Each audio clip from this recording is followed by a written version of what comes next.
and gentlemen, at this time, please rise for the raising of colors and the national anthem. It is customary to remove your hat and place your right hand over your heart during the playing of the national anthem. Thank you for your participation and patriotism. On behalf of the Cherokee County Board of Education, Dr. Mary Elizabeth Davis, Superintendent of Schools, Principal Mr. Robert Van Alstine, Athletic Director Mr. Peter Voida, and Head Coach James Teeter, welcome to tonight's game. Please stand for the playing of our national anthem.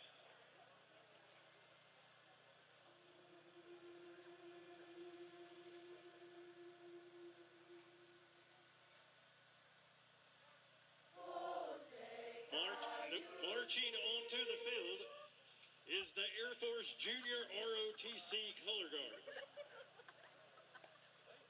Carrying the American flag is Cadet Charles Kelly. Carrying the Georgia flag is Cadet Juliet Solly.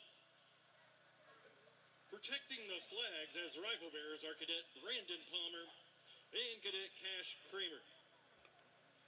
They are accompanied by guidon bearer Christian Brown and detail commander Gavin Ondeck.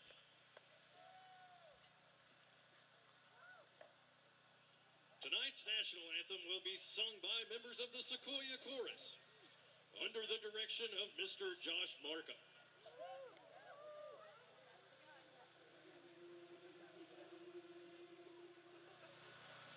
Oh, say, can you see by the dawn's early light what so proudly we hailed at the twilight's last gleaming, whose broad stripes and bright stars through the perilous fight o'er the ramparts we watched were so gallantly streaming, and the Romans were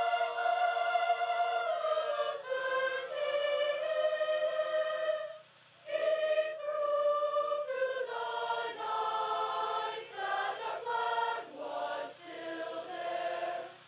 Oh, say does that star-spangled banner yet wave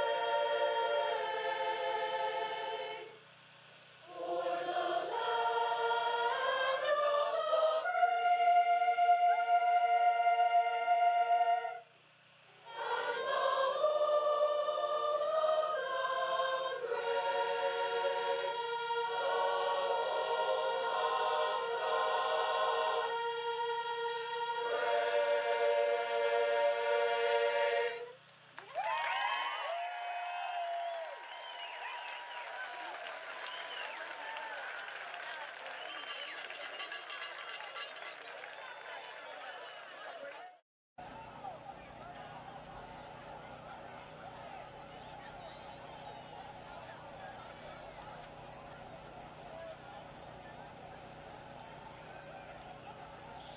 Attention, please render the proper respect and courtesy by moving aside to let our colors depart the field and exit the stadium unimpeded.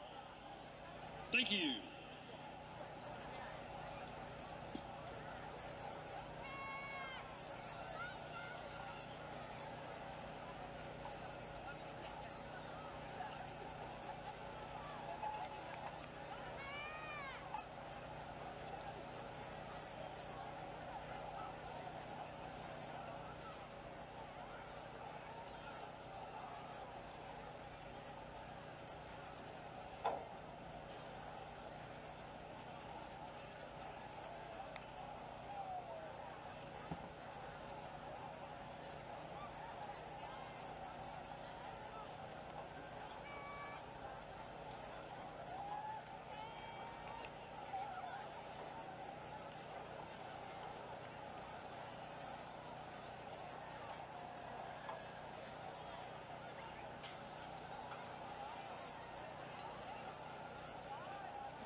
smoked to perfection. Sink your teeth into our famous smoked wings, tender brisket, and spicy jambalaya that'll have you coming back for more. We've got big screens for the big games, space for the whole crew, and that southern hospitality you'll love. Right in the heart of the neighborhood, easy to find, impossible to forget. Big Easy Barbecue, a Cajun smokehouse where flavor meets family.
It's the first weekend in October, and that means fall is on its way, and we have a big matchup for you tonight. The Sequoyah Chiefs taking on the Lassiter Trojans, and this is an important game for both teams coming towards the end of the regular season.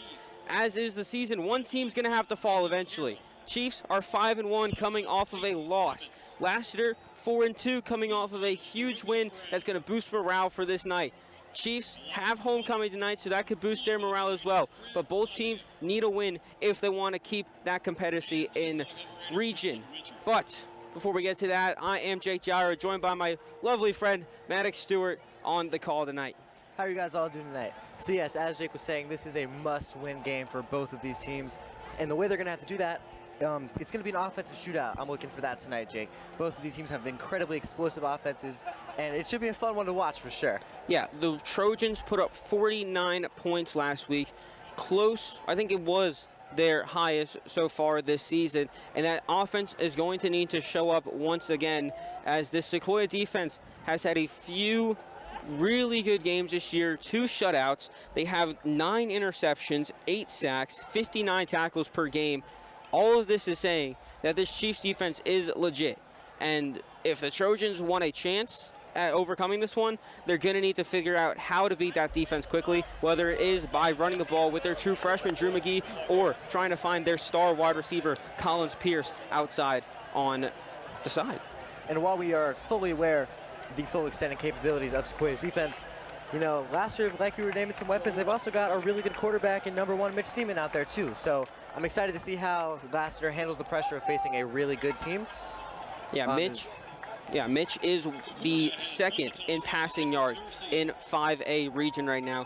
He can sling the ball if he needs to. He has been trusted with this offense to kind of pick apart however he wants to do it, throw the ball, sling it wherever he wants to. He's also been trusted to run. He leads the team in rush yards per game with 62 attempts and 54 rush yards per game. Highest on the team. If they do need to run the ball in the pocket, he is a dangerous spot to look at. So the Chiefs are probably going to run a QB spy once again tonight, which has worked a lot on the season. They've held the running quarterbacks to minimal yardage. I think the big one that you look at is Sprayberry with Jaden Duckett. He was the big point of Sprayberry's game was supposed to be, yeah, we can throw it, but we can also run it, and with Jaden Duckett. And that just did not seem to work for them that night. If the Trojans can figure out what Duckett and those Jackets did wrong, I would say that they have a decent chance going into this one. Oh, I completely agree. And, you know, the Trojans get another model example of what a high school football team, especially a 5A high school football team is. You know, they've all got these reliable quarterbacks that you can trust them to sling that rock every now and again when they need to, but they also have this incredibly dynamic backfield with all these different versatile players. But their one big obstacle is going to be Sequoyah's offense. They have been a powerhouse, 43 points per game. Colby Martin has pretty much been perfect this year. Whether they needed him to be throwing the ball or running the ball out wide, he is their 3rd leading rusher on the team this season, 29.2 yards per game. But the one big downside is Will Rajecki is out tonight. He is sitting out tonight. So the Chiefs are going to have to rely on another senior and Holden Campbell, also maybe some Noah Wilson, and Colby Martin on the run side of the ball.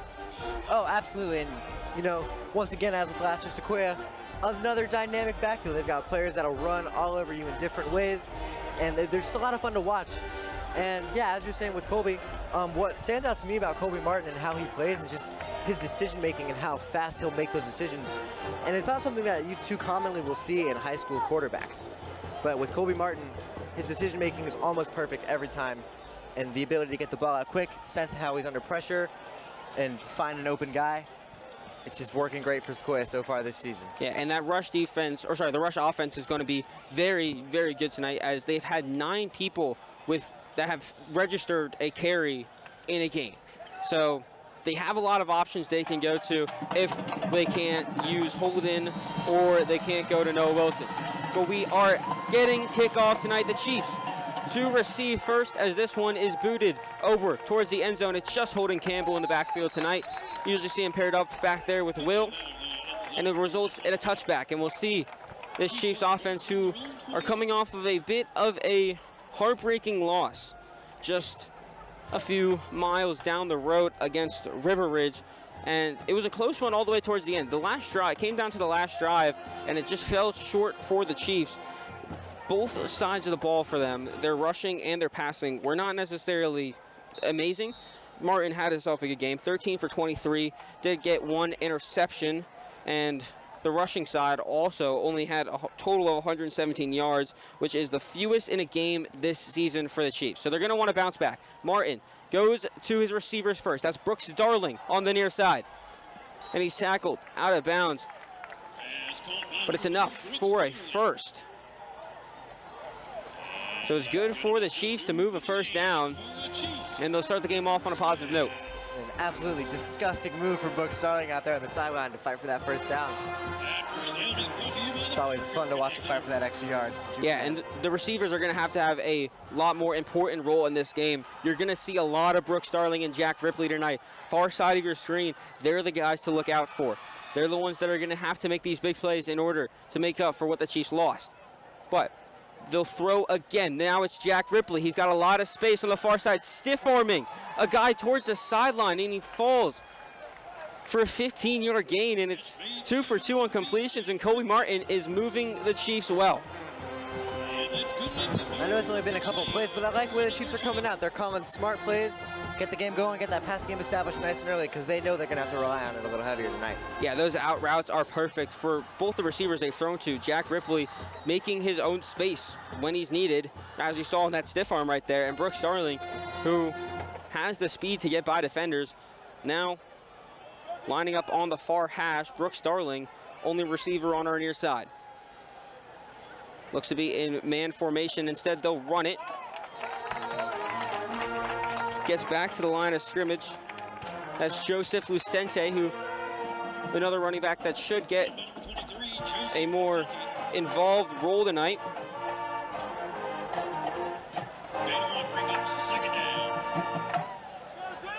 Has been a star middle linebacker this season and has been able to do a lot at at running back. Jack Vine gave him a lot of praise during preseason and what he can do when he's given a chance to get on offense. And he might be able to get a few more rushes tonight. So far only has 2 registered carries for 11 yards as Martin trying to make some room in the pocket and is brought down for a sack. That is Lassiter getting the first sack of the game. You know, one of the things we didn't talk much about is Sequoiah's offensive line. They've been great so far this season, but you can see the wear and tear starting to get to them after the last River Ridge game, and they're going to have to hold up tonight, Jake. As Lassiter's 5th sack of the season.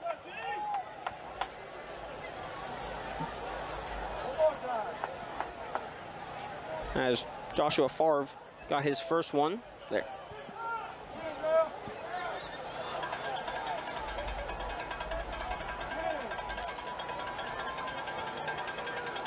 Martin in shotgun, dropping back, scanning the field, and he's going to take it on the run here, and he gets back the yardage he lost off the sack. But it's going to set up a long 4th down, about a 4th and 9. And the Chiefs are going to bring on Leif Hansen. And lining up for a punt here. Won't take the field goal attempt. And Leif does have the leg to go for that type of kick. He is a 5-star kicker. And just double checking there, he's number 4 in the class of 2007 for kicking. And that is a beautiful punt. That is going to roll to the 1-yard line. It's even less. That is at the goal line. I don't even think there's any separation. And that right there is why Leif Hansen is a 5-star kicker, Jake. The punt is down at the 1-yard line. So Lassiter's offense is going to be put at a very hard spot to get out of. The Trojans defense did the work. Opened the drive off, forcing a punt. But Leif Hansen does his job well, sticking them, I mean, pretty much in a death corner right there. Especially against his Chiefs defense. Death corner is certainly a really good term for it. I would expect a heavy formation here. Probably a run from true freshman Drew McGee. There's the handoff. He piles down the middle, and they're going to mark him for about a yard gain. Doesn't get much, and if the Chiefs can replicate that and just get a little bit more push in there, you're looking at a safety warning. We talk about something we don't see all too often. I know.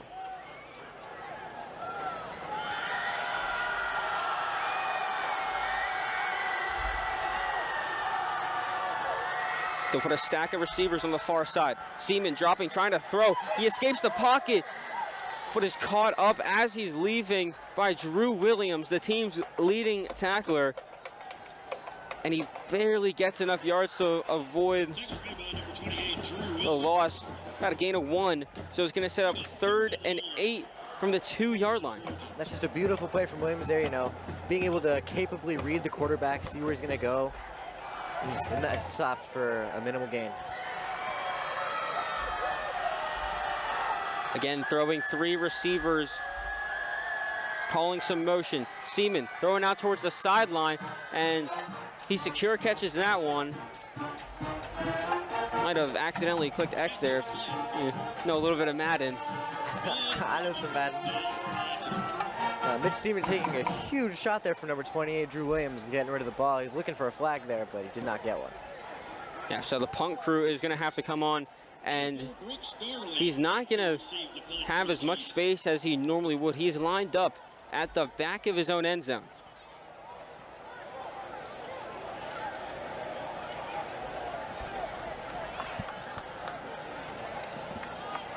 So here's the punt, takes a few steps, and it's a little bit muffed. It's only going to go about 30 yards, and it's going to start rolling back towards the Chiefs' end zone, and then takes another roll. As it looks to be a flag on that near sideline. I don't know if you can see it on the broadcast there, just between the 40 and the 30.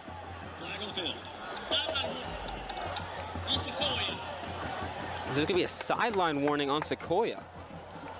So an early one there given by the refs.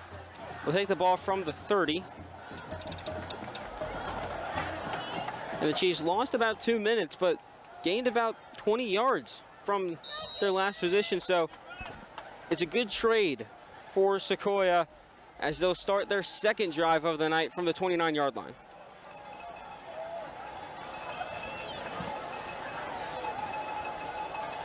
Martin looking to get something going.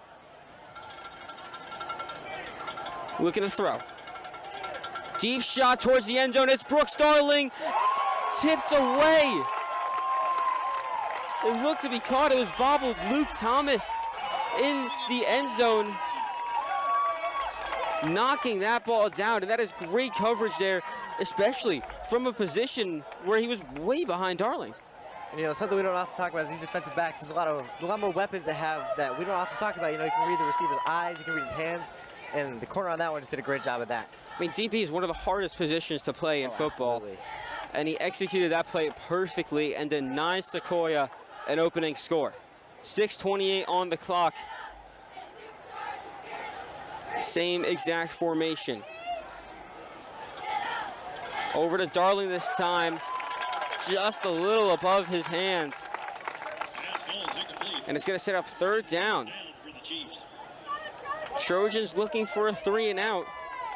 Their defense is holding strong so far. And, you know, while the last 2 plays were unsuccessful, I really am loving the Sequoyah game plan, you know. Throw the ball. You love to see it. You always love an entertaining pass game. It's just when these DBs from Lassiter, they're showing up so far tonight.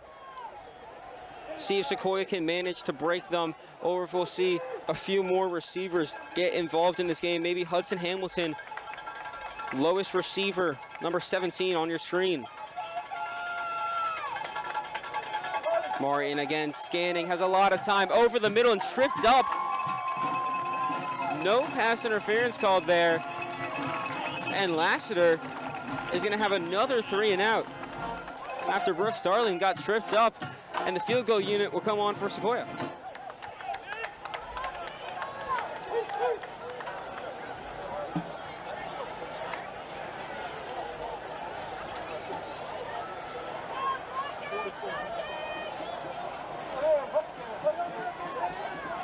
Martin is holding tonight for Leif Hansen.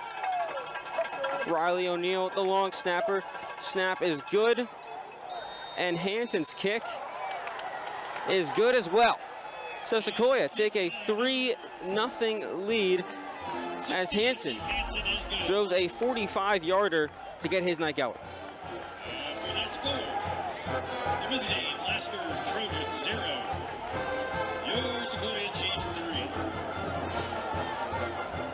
The Trojans defense is showing up early, and that's 2 pretty important stops against an offense that has normally had one of their best quarters being in the first.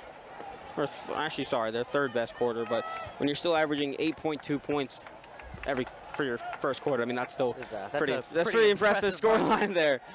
But yeah, as we were saying before the game, both teams looking for a bit of an offensive shootout tonight, and so far these defenses have really held up. I feel like whenever you say that it's going to be an offensive shootout, it just turns into the most crazy defensive game you've ever seen, and I feel like that's exactly how it's about to go.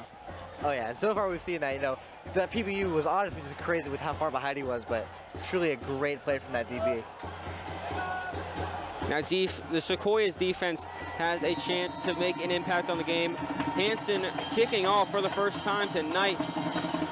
He is 36 for 38 of touchbacks as he adds to the tally again. Kick goes out of the end zone for a touchback. Lassiter will start this drive from their own 20-yard.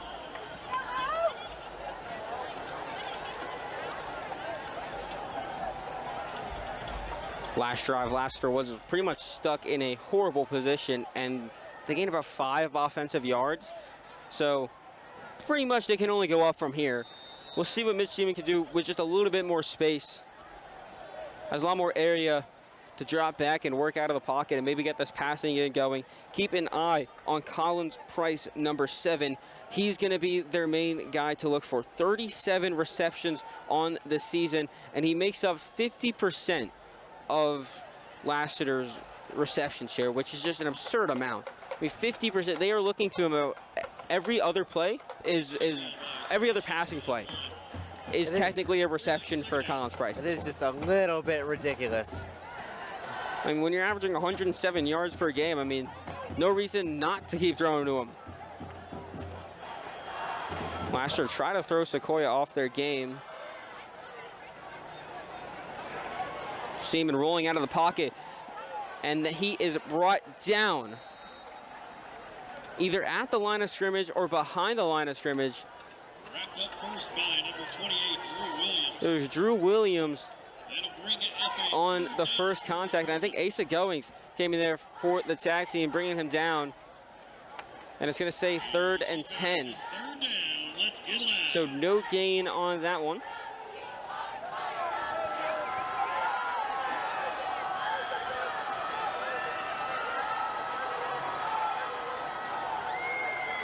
Trojans just looking for a little bit of offensive wiggle room. They throw it over the top, and it's just a little bit towards the left of his receiver. And the punt team is going to come out again as the Chiefs force a 3-and-out of their own. You know, on that one, quarterback and receiver, just looked like they weren't quite on the same page with that one. Yeah, that happens sometimes. Sometimes underthrow, overthrow. We saw it a bit on Sequoyah's last drive as Chase Campbell, the punter tonight for Lassiter, only got about a 30-yard punt on his last one. We'll see if he can improve. Brooks Starling set to return as that one was almost blocked. Starling with a great catch, stays up on his feet, starts going backwards, brought down inside of Sequoyah's territory. So Sequoyah get another chance to start a drive. This time, see where they mark him. They're going to throw it at the 48-yard line. A little bit more where he was wrapped up from, but Chiefs just a few yards short of entering Lassiter territory. We'll see what they can do. Field goal on the last one. A 45-yarder from Leif Hansen. And now they got an opportunity to add a little bit more to that scoreboard.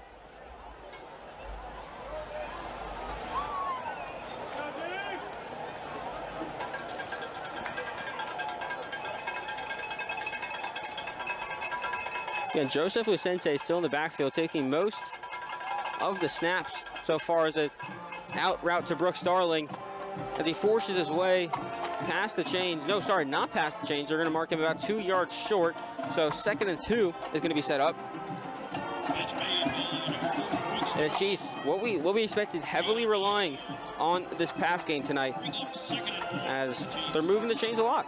Oh yeah, and it's all being done through the air. You know, I think we've only seen 1 or 2 rush attempts so far tonight, and we're about 2/3 of the way through the first quarter. And you know, watching score the rest of it, that's very uncommon. But being without your very good star running back in Rajecki, it's going to force you to have to throw the ball a little bit more.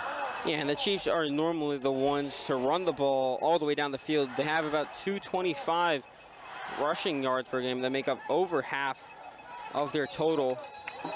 As that play gets blown dead. Timeout called for Sequoyah. Did not like how Lassiter was lined up there. So they'll take a timeout and we'll take a break.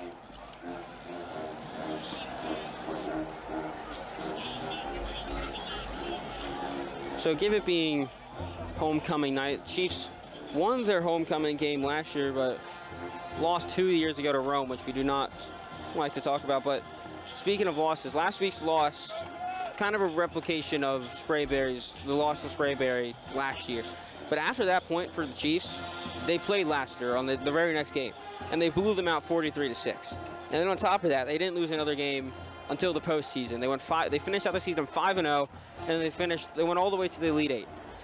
So it's not necessarily over for the Chiefs, and this is a very strong side, as even without their star man so far, they're moving the ball well.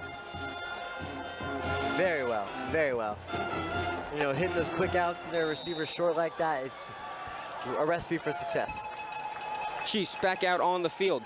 No receivers on the far side. Martin rolling out, trying to escape the pocket, and he's got nowhere to go. Lit up by Emmett Elmore.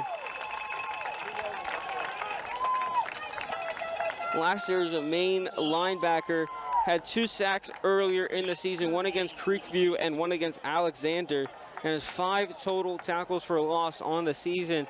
And he has another one to that tally tonight as he gets his first sack.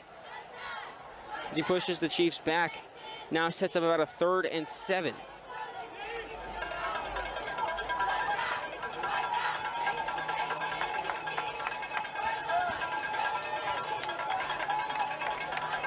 Chiefs gonna look for a run this time. It's Joseph Lucente with an explosive play up the near sideline, exploding for a 40-yard gain. Joseph Lucente crosses the 10 and into the red zone for Sequoyah. You know, a play like that is always what you're looking for on a 3rd and long. A play like that's honestly what you're always looking for any time. But just a beautiful play, very good blocking from the O-line that'll hit their assignments, and Lucente definitely took advantage of it there. Lassiter was not expecting a run, and the Chiefs go back to what they do best, and that's running the ball. Joseph Lucente, 40-yard gain, and now the Chiefs running in a little bit of a tempo. Already lined up, snap, handoff again, up the middle. Holden Campbell pushes his way into the end zone for the first touchdown of the night. And the Chiefs take a 9-0 lead as Holden Campbell finds the end zone.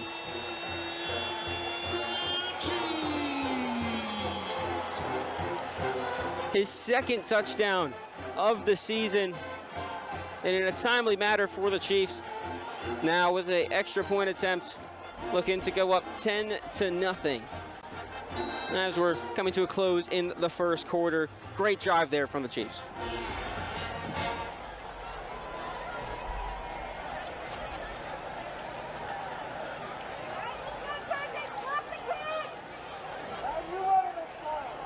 Chiefs running on their extra man late there. They have 5 seconds left on the play clock. Snap is off, and Hansen drills that one up the middle. 10-0 is where we'll stand as the Trojans will start their third drive of the night, having punted on their first two. Your Sequoyah Chiefs 10. We'll see how well they can start their third drive, as they haven't really had any side of the ball work that well so far in the night. They really haven't, and you know, obviously they're going to look to correct it on the next drive, and I'm interested to see what Seaman and the rest of the offense can do when they're given more space and just a little more time. Yeah, I feel like we saw what they could do with a little bit more space, with at least 20 yards on that last one. We saw them Seaman be able to drop back just a little bit more, find the area of his receiver, not necessarily find them yet. I feel like this is a drive where, all right, you had the first one, which was pretty much a throwaway. You didn't really have a chance at taking that one anywhere. Your last drive, it was your first real drive of the night, where you have your full playbook open to you, and they started getting something going. I think this is the one where if they want to make this game a shootout, is when they're going to have to start to get something going. Oh yeah, and you know, there's always going to be mishaps along the way, especially coming into such a hostile environment like Sequoyah. It's their homecoming game. This Sequoyah home crowd is loud tonight, Jake. They're very loud. They are hyped up. So obviously there's going to be some mishaps. You're not always going to be on the same page. So when that happens, you get with your guy and you make sure you're on the same page for the next drive. Yeah, a pretty much full student section, as you said. I think there's people standing in that back row, which I've not seen in a long time, all the way lined up on the fence and filled throughout. That is a nice looking pink out right there, I'm not going to lie. I wasn't necessarily a fan of the pink out, I'd say, but this kind of changed my mind. Oh yeah, it's beautiful from over here. Yeah, we'll eventually they'll flip to a camera that shows this student section. You can see what we're talking about. But it is a great pink out as Seaman drives up the middle and is brought down just after crossing the line of scrimmage. Gets about 2 yards there, so 2nd and 8 is what we'll go to. Bring up second down for the Trojans. Yeah, pretty sold out crowd as well. I don't know if it's sold out is the right word, but I mean, it is pretty full in the parent section. It's homecoming night.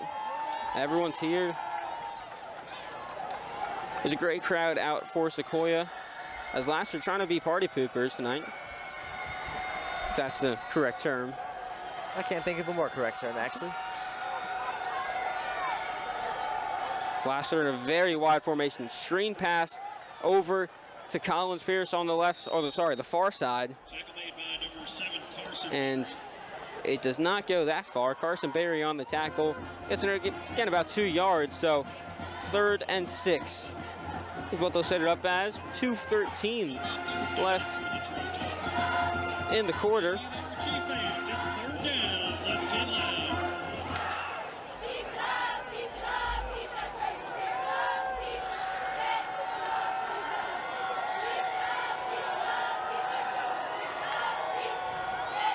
Lassiter looking for an explosive play on their own on 3rd down.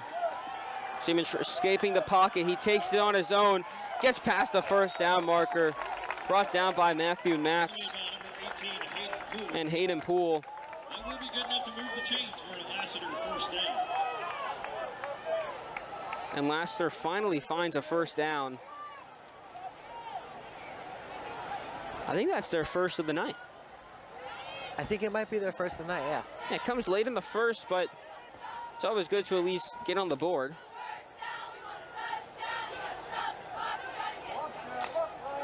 Seaman again, design QB run. He goes right up the middle and right into Hayden Poole and Jay Streeter. That one really had no chance of working in the favor of Mitch right there. For the Trojans.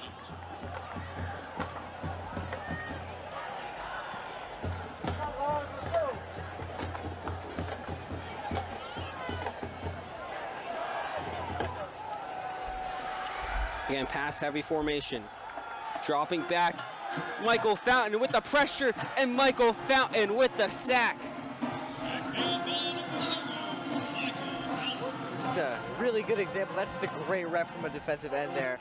Just simply winning his one-on-ones and getting to the quarterback. It's like he stood there for a second. He's like, that was a little too easy there.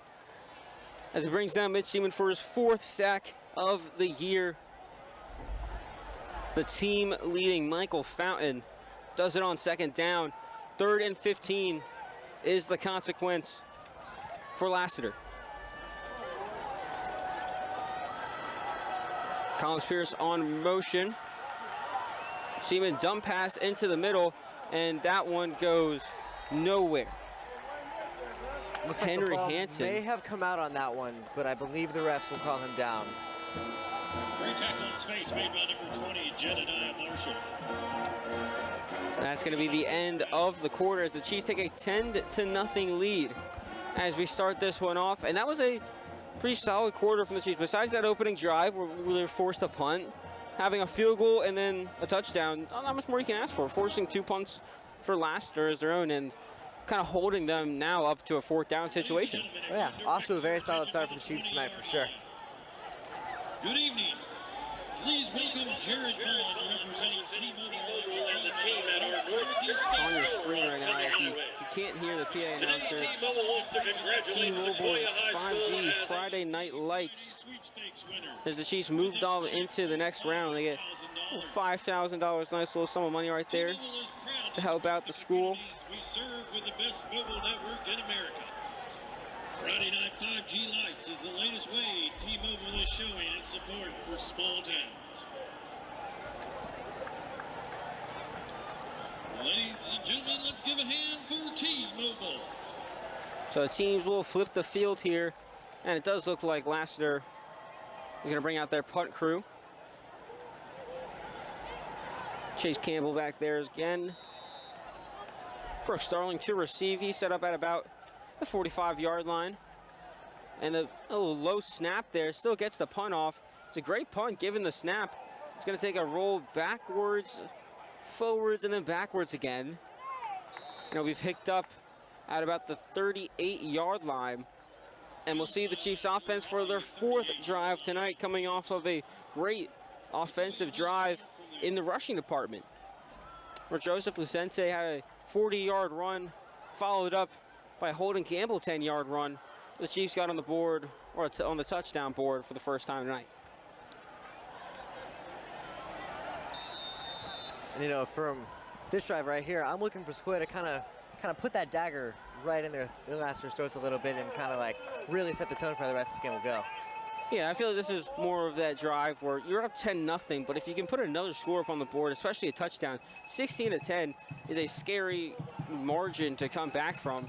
As I hand it off there, Joseph Lucente goes for about a yard or two. 2nd and 8 is what will come up. Gain of a couple. That'll bring up 2nd down for the Chiefs. Yeah, this is the drive where you really want to make your but you start the 2nd quarter off on a high note. Just kind of get the mojo back going into that high-scoring offense. Oh, exactly, Jake, exactly.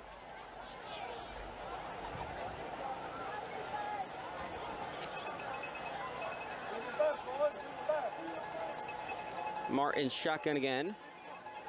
Dump pass quickly over to Darling. On the near side, dives forward. Not enough for a first. 3rd and 2nd. As Darling tried to get enough for a first, but fell up a little short.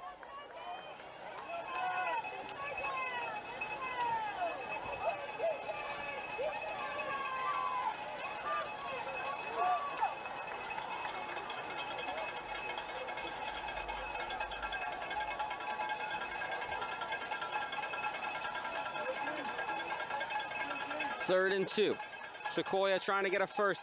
Handoff, Joseph Lucente, and he's stuffed at the line of scrimmage. Actually loses about half a yard there.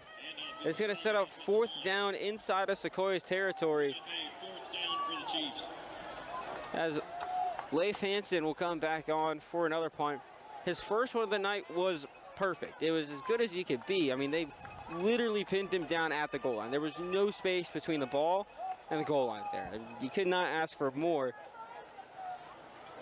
As the returner, Collins Price, is set up all the way back at the 15-yard line. Expecting a long punt here from Hansen. And a flag on the play beforehand. And it's going to be a false start there on Sequoyah. Just going to push them back 5 yards. So instead of punting from the 30, Hansen will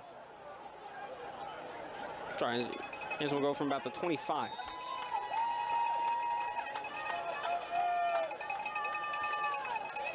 This time Price set up at his own 25.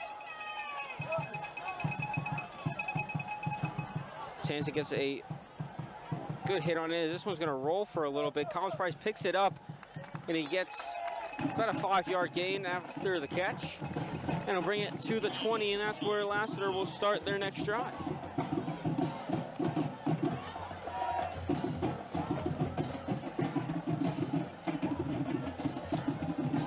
Lassiter with 3 punts in a row. They're going to want to change something up if they want to get themselves back into this game. It's only 10-0 right now with about 10 minutes left to go in the quarter.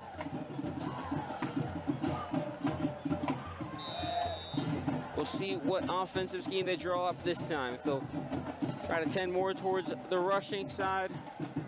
Set man in motion. Jet sweep. He slips on the turf.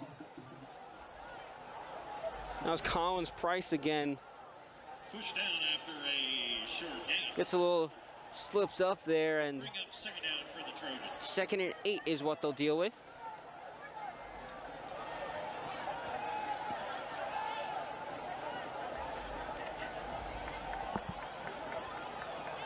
Seaman doesn't have much where to, or didn't really have any options to go. He kind of threw it just before he was about to get taken out. The Brights Kits row.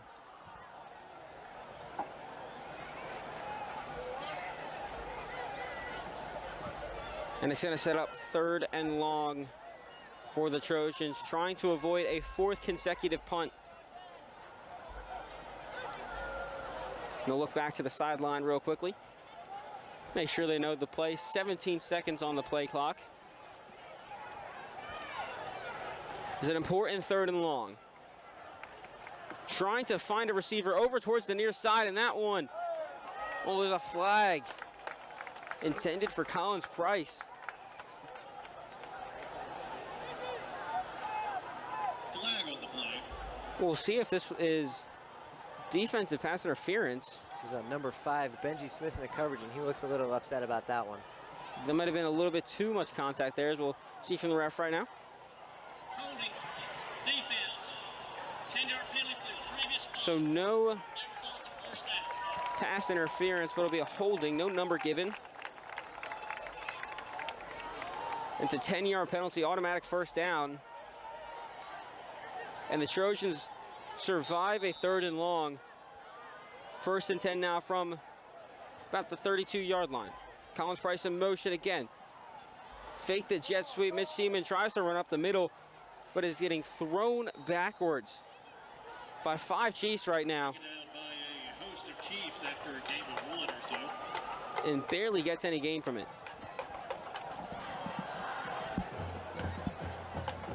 Bring up a second down for the Trojans.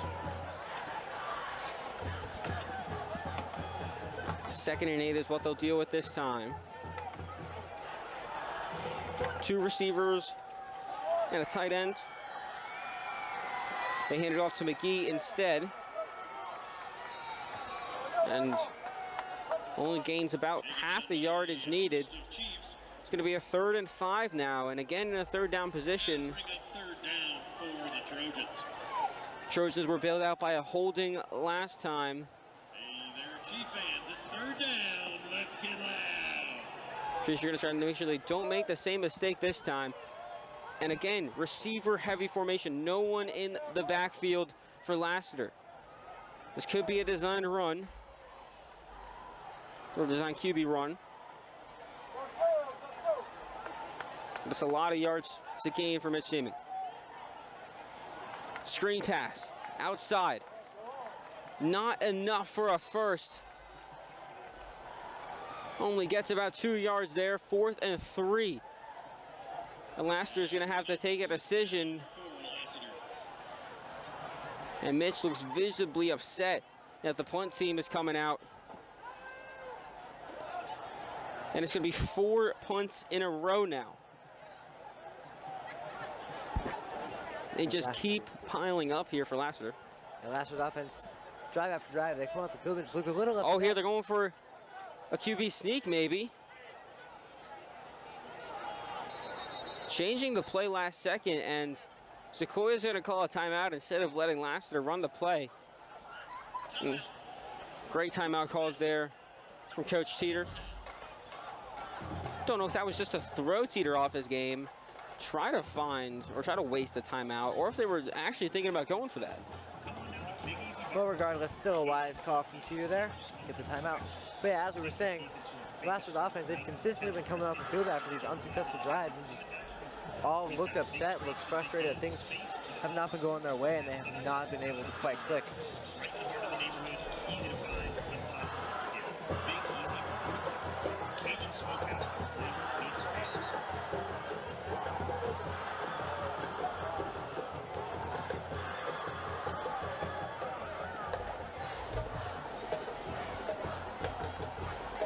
Both teams coming back out, and this time Lassiter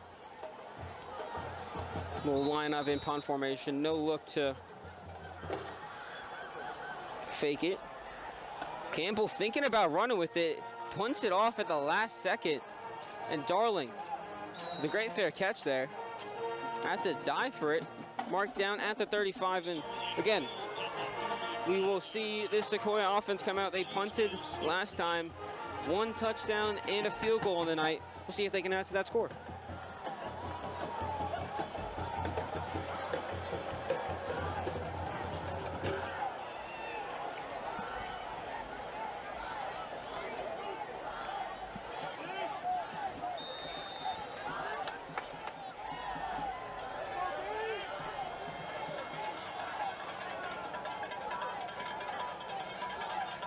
Only Ripley and Darling lined out, holding Campbell in block, and Martin throws that one short of Darling. That might have been a live ball. I think it was not a forward pass. If that stayed in bounds, that could have been bad news for Sequoyah, but it gets out. And yeah, they're all going to mark that as a backwards pass. We'll drop him back 5 yards. 2nd and 15 now. Unfortunate event there for Sequoyah.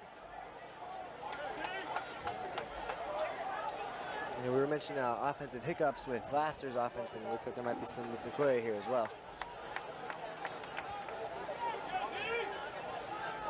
With 8 seconds left on the play clock, I think they're going to take what would be another timeout for Sequoyah.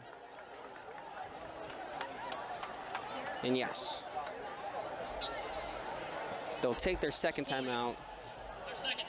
Lassiter on the fake punt took their timeout. I thought Sequoyah had taken that one, but no. So Sequoyah have 1 timeout left, Lassiter with 2.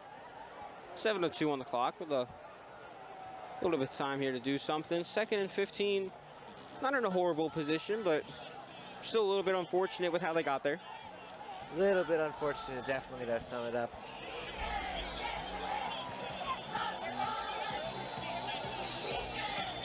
There's not that much history in this matchup. Sequoyah owned the all-time record 2-1. As I mentioned earlier in the broadcast, the Chiefs won last year 43-6, but then the last register matchup in that time period, the next one is 2005, where Lassiter won 23-21. I wasn't even alive for that game. You weren't either. I don't think. Not even close. Yeah, so a long, long time ago as Martin throws it out to Ripley. And so close to being a catch, and a lot of yards after the catch. Again, knocked down by a good play from another DB. Lassiter's DBs, they came to play tonight, Jake. They have looked fantastic so far this game. Yeah, losing Will and having to be more focused on that pass game, the DBs have started to lock down the pass game for Sequoyah, and it hasn't been as much as an option as you think it would be. And now given a 3rd and long opportunity, they're going to have to maybe look to the pass game again. It's a nice attempt at a trick play. Martin gave it to Lucente going the other way, but it goes for nothing, and the punt crew comes out again. And it's back-to-back punts for Sequoyah, their first time doing that tonight. you know, both these offenses they're both just looking a little sluggish out there. Both kind of off to some rocky starts, and Sequoyah had a couple of big plays get them into the end zone, but I think we cursed it when we thought it was going to be a shootout. maybe we did. But you know all about the Natchez curse, don't you, Jake? All right, we don't need to mention last week. As Leif Hansen launches that one, nobody picks it up yet. It's starting to roll backwards. Finally picked up by Drew Williams at the 30-yard line. Alabama Chiefs at the 30-yard line. And Lassiter are going to have a chance to get going, but there's a flag There is a flag back on the at the 34-yard line. Panning to it now. It's on your bottom right corner. Let's see what this call is. holding on the receiving team. That penalty enforced 10 yards. So holding on First down. Lassiter. So instead of starting at the 30, they're going to start at the 20. And again, that's where Lassiter have started most of their drives. None have worked so far tonight. They are trying to not make it the 5th consecutive punt of the night. This could be a bad position for the Trojans if they do give up another turnover.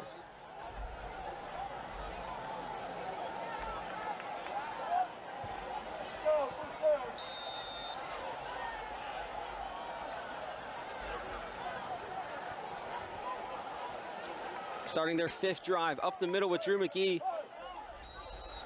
And he is piled up quickly. First hit by number Doesn't 6, gain Michael much, only about 3. 2nd and 7. Bring up second down for the Trojans. As clock's still ticking away, 5:44 to go. And in a few minutes, I'm going to have to step away from the broadcast, so I got to go fulfill my homecoming court duties. We'll leave you with Maddox for about a quarter as that ball is aired out over the top, or sorry, over towards the sideline. Intended for Henry Hansen, as Mitch Seaman just launched that one upward. A little Russell Wilson moon ball right there. We all love the Russell Wilson move Gotta love ball just here at throwing it Sequoyah up High and School. hoping that he comes down with it, but can't. So now 3rd and 7 is what they'll deal with. Yeah, I'm gonna step away for about the last 2 minutes of the quarter. I'll leave you with Maddox Stewart. A very big round of applause to you, Jake. Thank you, thank you.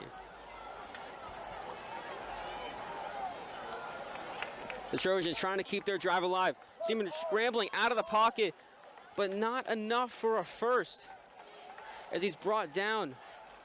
But it looks to be Michael Fountain over on the far side, or sorry, the near side. It's our far side. We're on the other side of the field tonight. Usually we're underneath the main press box, but tonight we're on top of this storage container that you might sometimes see when the camera pans up a little bit. So different view for us tonight. 4th down for the Trojans, and they're gonna punt again. It'll be 5 times in a row now. 0 offense. As this one punted away, Chase Campbell having a lot to do tonight. Brooks Starling with a fair catch, and it's hit after. Ref turned his back and saw Brooks Starling fall. There was a lot of contact. This Lassiter side is saying that he was blocked into it. We'll see if the other refs had a good view on it. But that flag came out instantaneously.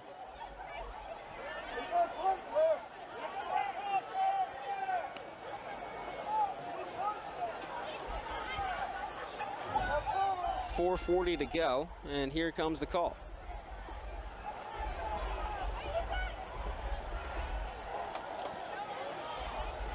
Illegal block in the back on the receiving team. 10-yard penalty. So instead of First down. a flag on Lassiter, it's a legal block in the back on Sequoyah. So Brooks Darling's fair catch is going to get pushed back. And the Chiefs will have to start their drive at the 29-yard line.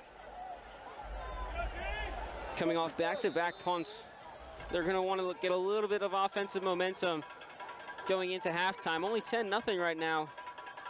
Trojans playing a good game, a good defensive game as they throw it out wide to Jack Ripley.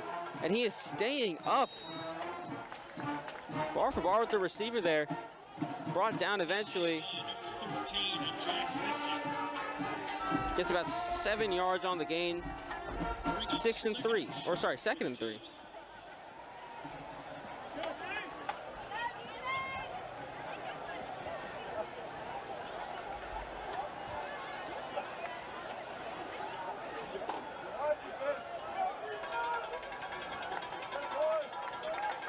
Four minutes left in the quarter. Handoff Lucente again, and it doesn't go across the line for a first, and it's going to be 3rd and 1. And you're going to have to look for a play that at least gets you a yard.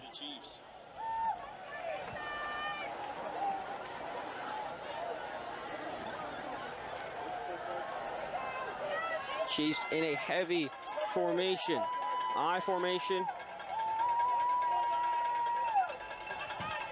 Looks to be Noah Wilson and Joseph Lucente in that backfield. It's Joseph Lucente towards the right side. Lassiter think they stopped him, and that is going to be enough for a first. Just enough as the Chiefs move the chains, and they get a first. Just barely on 3rd down. Sorry, there's Braden Wilbur in the backfield as well in that last one, alongside Joseph Lucente.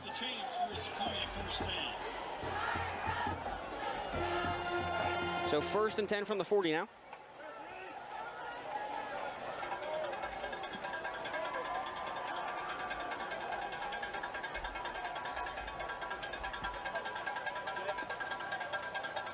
As now Braden Wilbur runs over a guy, gains about 5. Hard run by number 44, Braden Wilbur. You know, Wilbur really fighting hard there to earn every yard. Yep, does a great job on that one. That's what you love to see from your running back through in these situations where offense is struggling, sputtering a little bit. So give him a big play, go drop your shoulder, truck somebody, get you guys going. And Braden Wilbur, I think that's his 2nd run of the night. They'll go back to Joseph Lucente now as he gets stopped towards the line of scrimmage, and it's going to be 3rd and 5 now.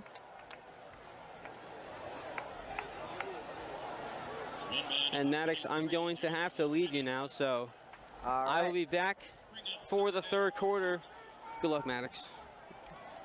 Congratulations to you, Jake. Take it easy. We'll see you soon. Clock is ticking here for Sequoyah.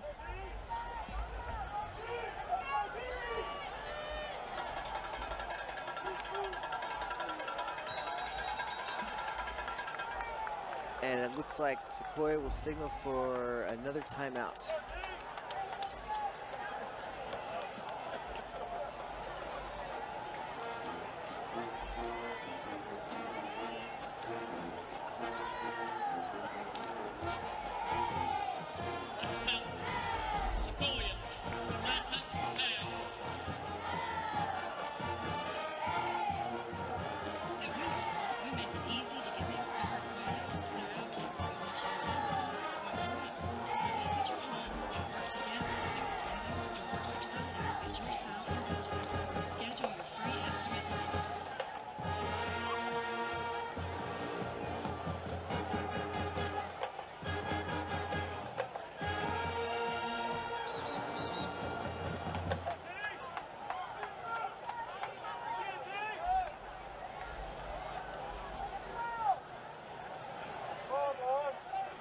Sequoyah's offense coming back out after the timeout.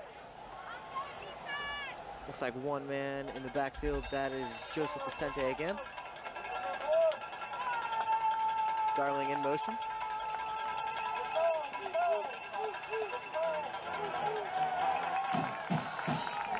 And a nice little tricky handoff. Steve got me looking the wrong way, but it looks like the ball went to number 44, Braden Wilbur. He'll be a little bit short of the first down. And Sequoyah has sent on their punt team.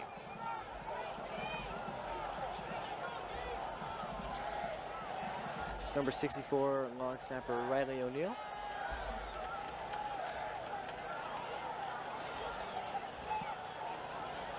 And yet another boot of a kick. Caught by Lassiter, and he'll be down around the 28-yard line. And this will likely be Lassiter's final drive of the first half, so expect to see some big shots taken here.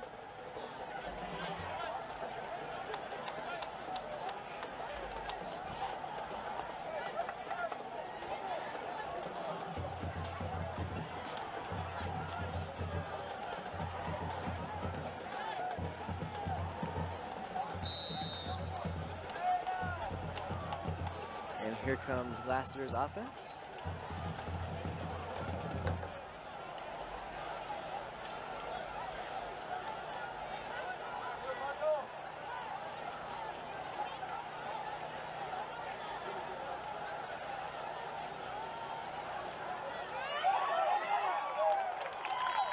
And a handoff there to, that is number 6.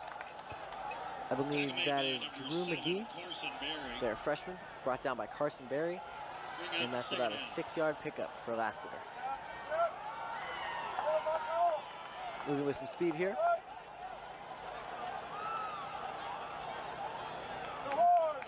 Design run for Mitch Seaman, and he's only going to get a couple here. Taken down by a host of Chiefs after a short game.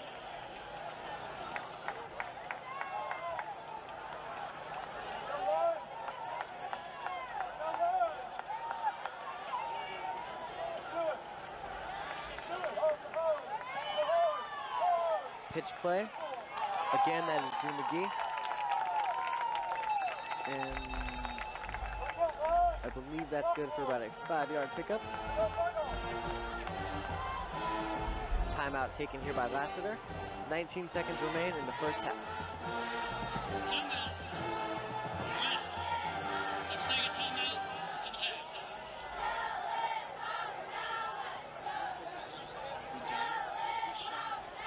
Lassiter will receive the ball after halftime, so it looks like they may just be trying to run the clock and not let Sequoyah have the ball in their hands with another chance to score.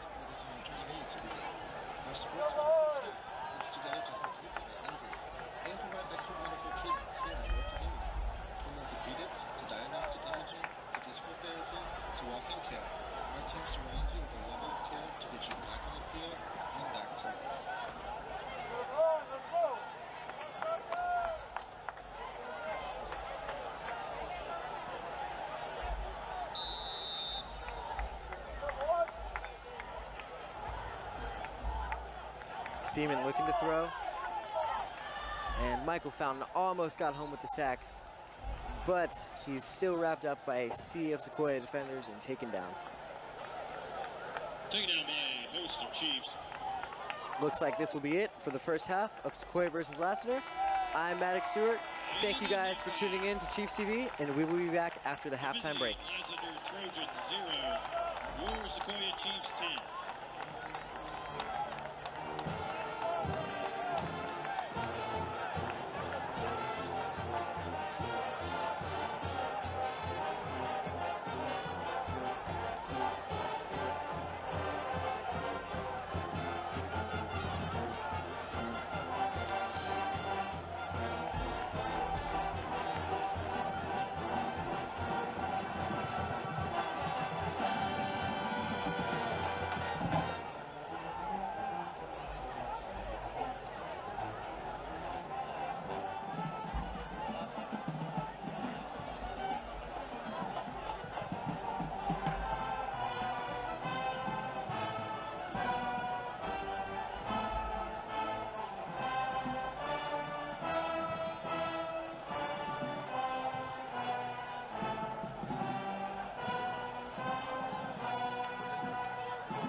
Ladies and gentlemen, welcome to Sequoyah High School Homecoming 2025. We are pleased to present our 25 homecoming corps. Representing the freshman class, Emily Herndon and Maddox Grummer. Emily is the daughter of Trey and Christina Herndon. Maddox is the son of Brandon and Ashley Grummer.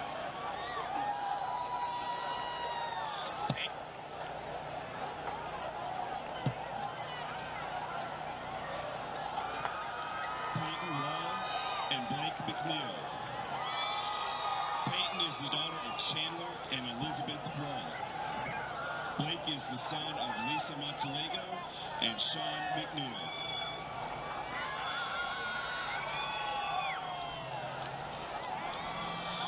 Representing the sophomore class, Taylor Britton and Omar Abdullaha.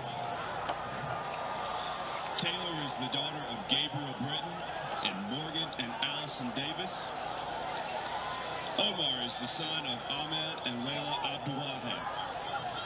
Taylor is escorted tonight by her cousin, Sawyer Carrington. Gretchen Lynn and Jacob Rajecki. Gretchen is the daughter of Kevin and Mandy Lynn. Jacob is the son of Joseph and Allison Rajecki. Gretchen is escorted tonight by her dad, Kevin. Gabriella Post and Braden Howard. Gabriella is the daughter of David and Donna Post. Braden is the son of James and Nicole Howard.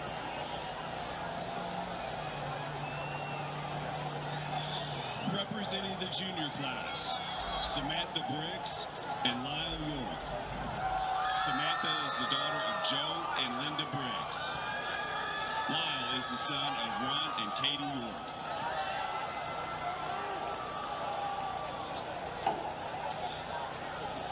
Dahlin Roth and Adrian Perez Arciegas. Dahlin is the daughter of Eric and Tracy Roth. Adrian is the son of Healy Perez Abriel and Lena Arciegas Patch. Lana Ward and Max Martineau. Lana is the daughter of Kevin and Anna Ward. Max is the son of Scott Martineau and Dana Martineau. Lana is escorted tonight by her father, Kevin Ward. Lily Ward and Blaine Zabindon.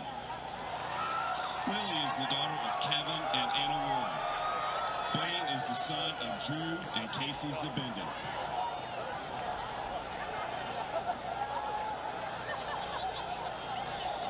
Representing the senior class, Brayley Bryant and Nicholas Steiner.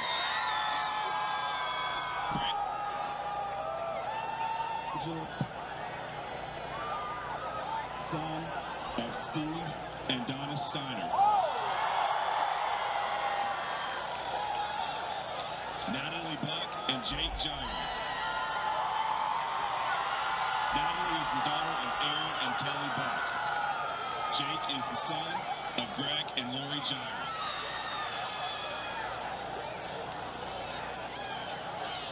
Caitlin Cheney and Abby Pulte. Caitlin is the daughter of Ben and Robin Cheney. Abby is the son of VJ and Madunari Pulte.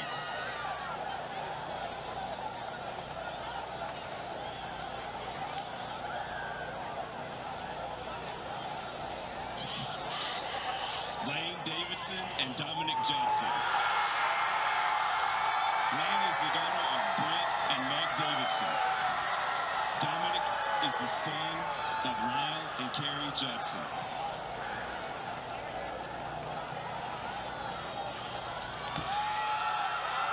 Layla Lawrence and Joshua Bearden.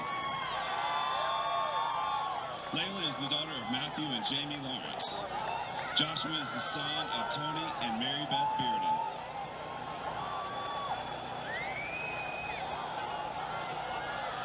Sloan McGee and Asher Bennett. Sloan is the daughter of Mitchell and Jen McGee. Asher is the son of Joe and Becky Bennett and the grandson of Sherry Bennett.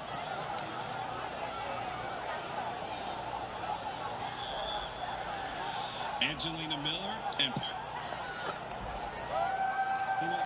is the daughter of Randall and Angie Miller. Ingram.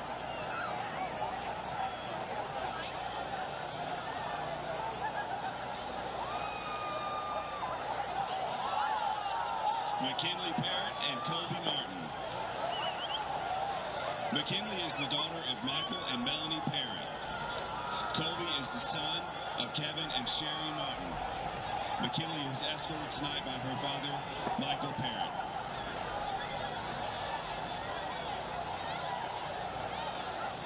Camilla Ramirez and Ronald Reagan. Camilla is the daughter of Bernard Ramirez and Claudia Leon. Ronald is the son of Ron and Susan Reagan.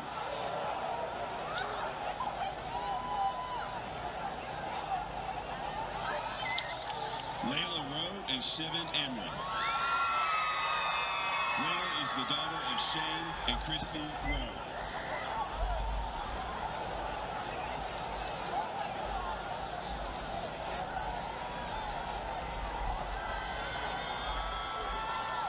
Olivia Shaw and Bill Rajecki. Olivia is the daughter of Thad and Fran Shaw.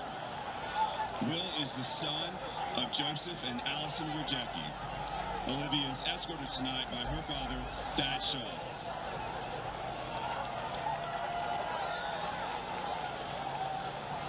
Ladies and gentlemen, please welcome our 24-25 Sequoyah Homecoming Queen and King.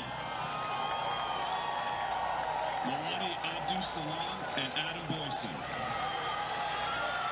Milani is a freshman at Middle Georgia State University, where she is majoring in finance economics and is a member of the women's basketball team. Adam is a freshman at Kennesaw State University, majoring in business entrepreneurship.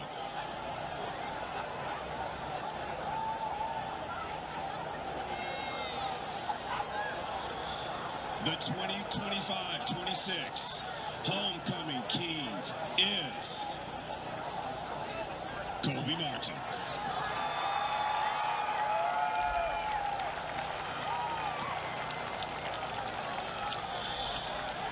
And your 2025-26 Homecoming Queen is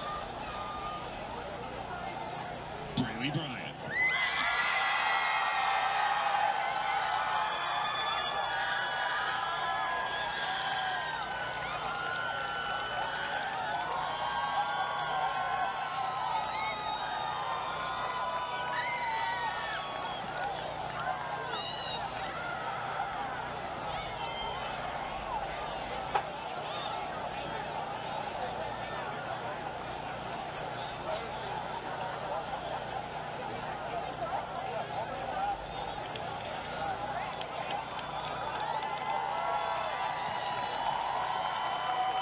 Congratulations to our new homecoming king and queen.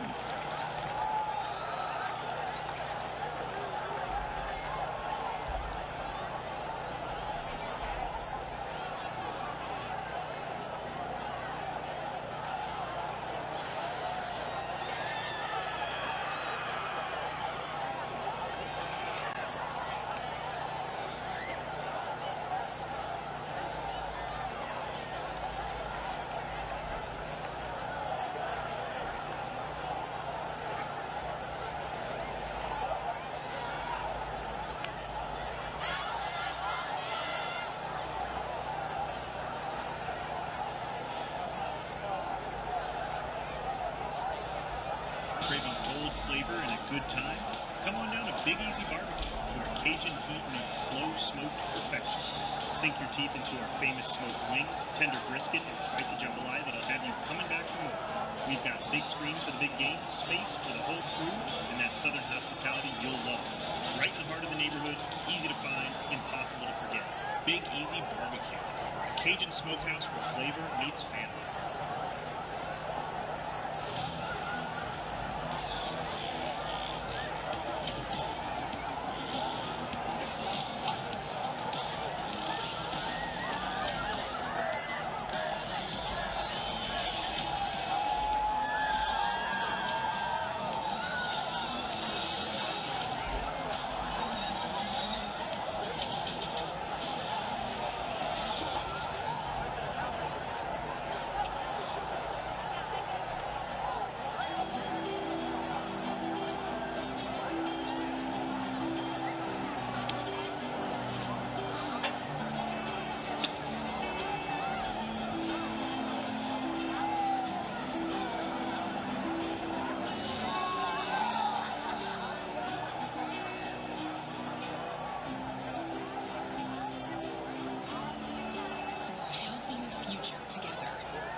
Homecoming court.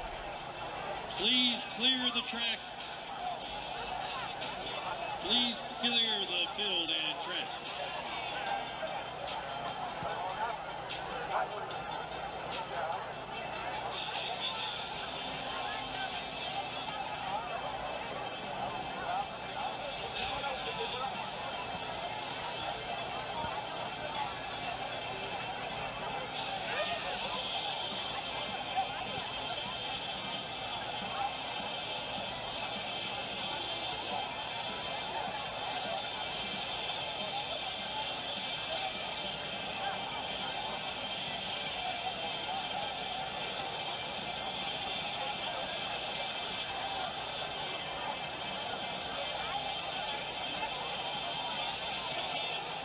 Please make your way to an exit as quickly as possible.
To announce the Jeep Wrangler raffle is back. Get your ticket today to support local students. It's your chance to win big and give back.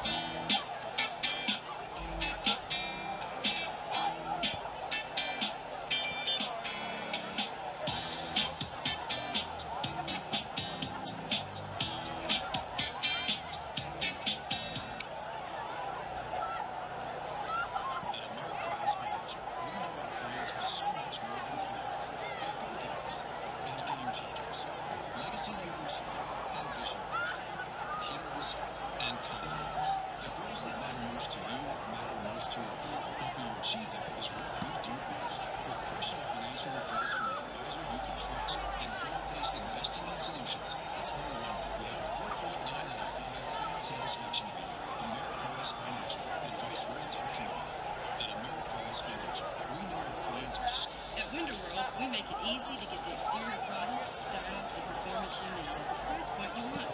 We'll visit your home and work together to pick the windows, doors, or siding that fits your style and budget. Schedule your free estimate to get started.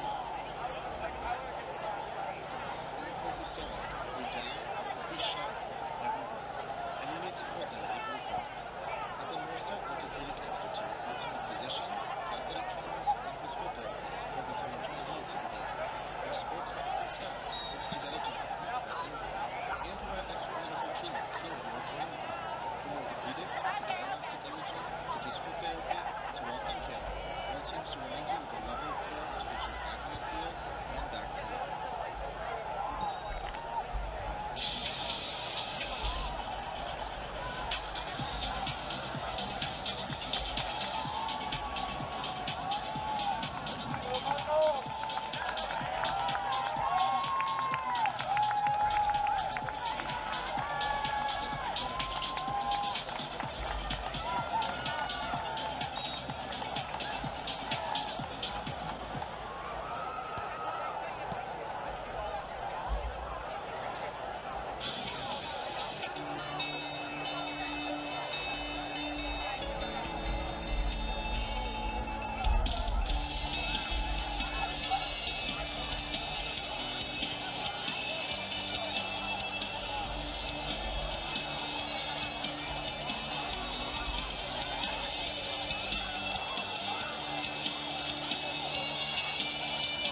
good time?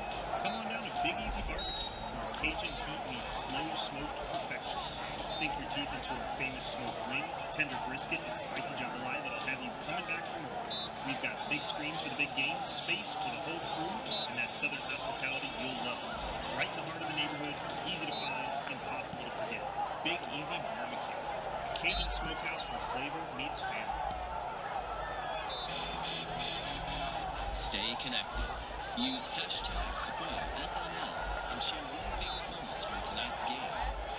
And subscribe to your source for all things Sequoyah, ChiefsTV.org.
Welcome back from halftime, everybody.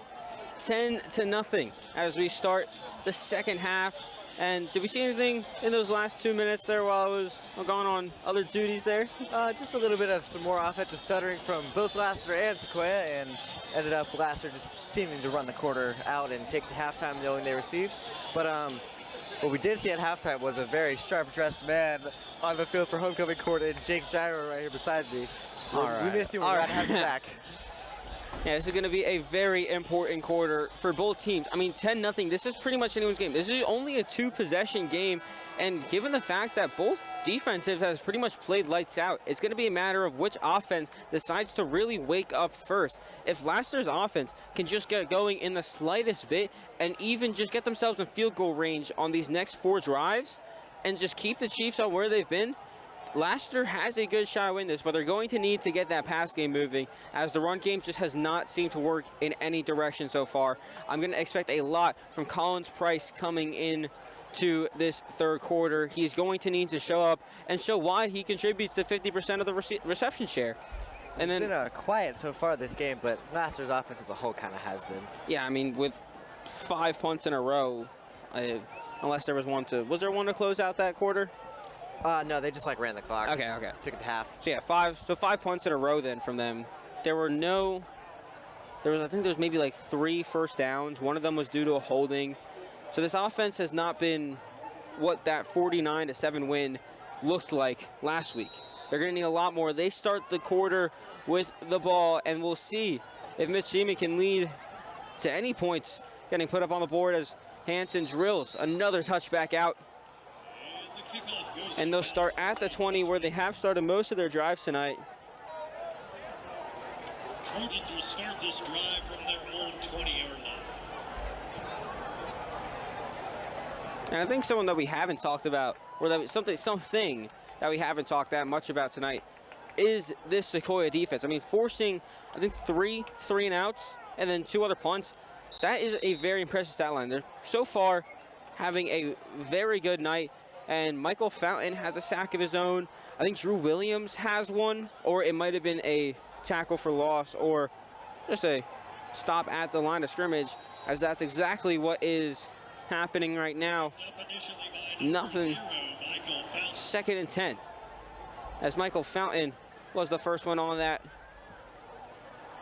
He'll force Mitch Seaman to go for no gain. A really, really sharp game for Michael Fountain. He's just looked elite out there, blitzing out the linebacker spot and playing a little bit of defensive end too. I mean, he's doing a great job. I mean, there's nothing, he has not had many, I mean, at least that I've seen, many misfaults. And that one sack that he had pretty much stopped at least a 10-plus gain from coming from a QB run, as this one is thrown over towards the far side. And once again, Michael Fountain right there on to push him out of bounds.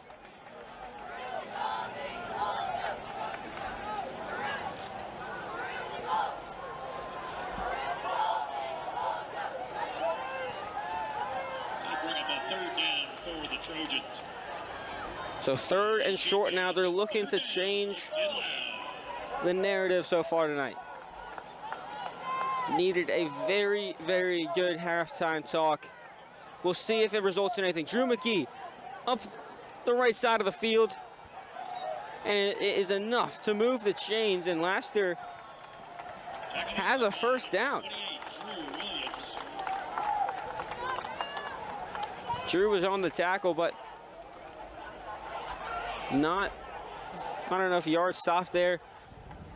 McGee gets the first, as he has been the main runner in this backfield tonight. We have not seen much of Caden Bloom, who has contributed to this offense a lot, has led the team in attempts so far, but he has been very quiet. They've been mainly running out the back with McGee, who, a true freshman, he is lighting things up, especially on a highly powered offense where you're not given that many reps, and especially when you're splitting reps with another guy and your quarterback runs a lot. I mean, already just having 7 yards per carry has not necessarily been shown tonight, as Mitch Seaman escaping the pocket.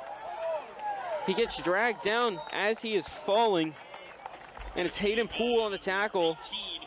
It's not enough for a first, but it is close. It's going to set up about 3rd and 3.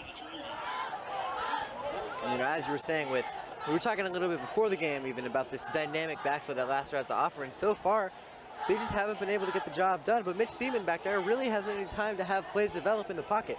He's constantly under pressure, having to scramble, and unable to get far because of how fast this Sequoyah defense swarms with the ball.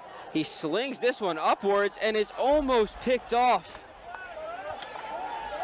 Jedediah Marshall, just 3 weeks ago, because we had the bye, had a pick 6 of his own. Couldn't hold on to that one.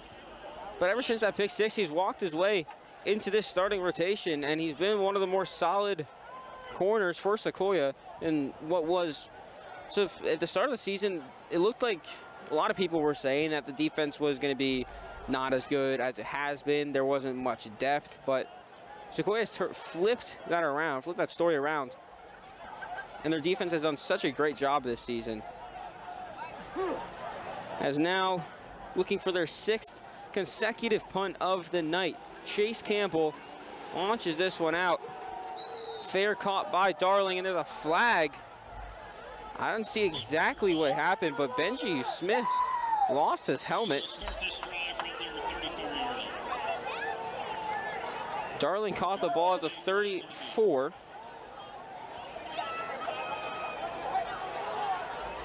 And I'm gonna guess it's gotta be a block in the back. It's always a safe bet on a punt. And Sequoiah's offense will take the field here shortly. Yeah, we'll see newly crowned homecoming king Kobe Martin. Do you think the news has made it his way yet? Has to have made it his way. Someone had to have told him. Get the juices flowing, get a little bit of confidence back in your game, get a little swag. Yeah, being homecoming king, not get some swag in anybody's The Kobe game. Martin swag that we know and love. Especially in a game that is got to be more pass heavy going in the second half. The run game has worked, as that's where the only Chiefs touchdown has come from, but only about 2 explosive plays, I'd say. I mean, there's that one from Joseph Lucente for 40 yards, and then Holden Campbell's 10-yard run, but other than that, not much explosive runs. And 10-yard run is on the cusp of explosive. Yeah. It was really just a nice play. You could say explosive in context of this game, but for most offenses, that's not exactly an explosive play. And while Sequoyah is up right now, their offense is really going to have to find their rhythm here and really take control of this game and put it on their terms.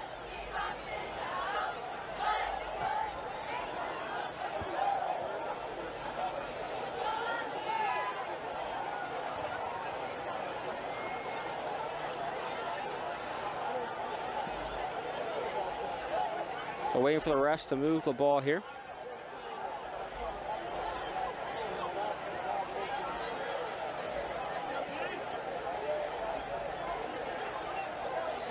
And it was on Sequoyah.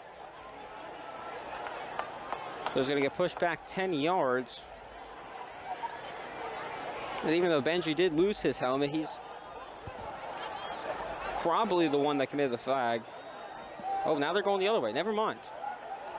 I take it back. It was on Lassiter. They just got a little pump fake there. We did. Let's got juked. Go back 10 yards the other way, make them think something, and then, nope, no, we're going this way now. I think the ref was just down there laughing with the players, playing a nice joke. Yeah, he's laughing at me. Pranking our announcer.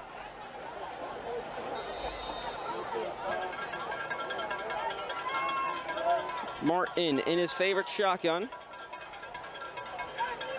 3 receivers up on the far side. Instead, hands it off to Joseph Lucente. Or sorry, that's not Lucente, that's Holden Campbell. Next up the numbers there. Run by number 10, Holden Campbell. And Campbell gets a nice 6-yard gain. 2nd and 4. And there's that run game that Sequoyah heavily relies on, those little chip plays, 5 or 6 yards. Bring up 2nd down for the Chiefs. That the Chiefs really do like to use, and especially when they have Will, and Will being one of the best backs in the state. I think it was 9 yards per carry. He's close to averaging as a jet sweep to Braden Wilbur, and he lays out another guy. His 2nd time lowering the shoulder and piling somebody down. Wilbur is feeling it right now. Doesn't get much yard on the gain. Still gets a little bit 3rd and 3 now. And the Chiefs have been in a lot of 3rd and short situations. And this is again the kind of point where you don't know if you want to throw it. You also don't know if you want to pass it. Or sorry, run it. Those are the same things. Basically, I mean, what's really the difference? Yeah. I mean, Martin rolling out. He's looking deep over towards the sideline. Brooks Darling can't reel it in. And it's setting up 4th down in what should be puntable range. So Hanson's going to have to come out again, and the Chiefs will start the half with a punt of their own. Both teams going just bar for bar on punts right now. I mean, or drive for drive. That's probably a better term for it. we're never going to get sick better. of that doof noise it makes every time they kick the punt. Yeah. I mean, how many times have we heard it? It's Too many, Jake. That's 10 right now. This is the 10th punt of the night. And that is a beautiful kick from Hanson. Bryce is going to try to return it. He's going to get about 10 yards. Taken in by number 7, Carson Murray. He's up to about 250 punt return yards on the season. He's been a solid punt returner for the Trojans. Even more solid wide receiver And you gotta think, when are you gonna start using him? I mean, yeah, he is being marked by Brooks Darling and Benji Smith on every other play. Looks like mainly he's being marked up by Brooks. This time, a little bit more in a zone coverage. Seaman throwing over towards the sideline. It's a screen pass. McGee gets a reception, and that is a beautiful hit there from Asa Goings. Making sure McGee can't get anywhere. And if the stats are right, that is McGee's first reception of the season. His first time really being used as a receiving back. Wonder if we will see a little bit more of it. Now he's being used as a blocker. Seaman right through the middle, falling backwards. Way enough for a first. And there's their star man, Collins Price, adding more yards to his tally. Finally, making a little bit of an impact. 1st and 10, Lassiter trying to cross into Chiefs territory for the first time tonight. The Trojans sideline finally getting a little bit excited over here. Handoff, McGee, he can't go anywhere. No gain, 2nd and 10. Bring up 2nd and 10 for the Trojans.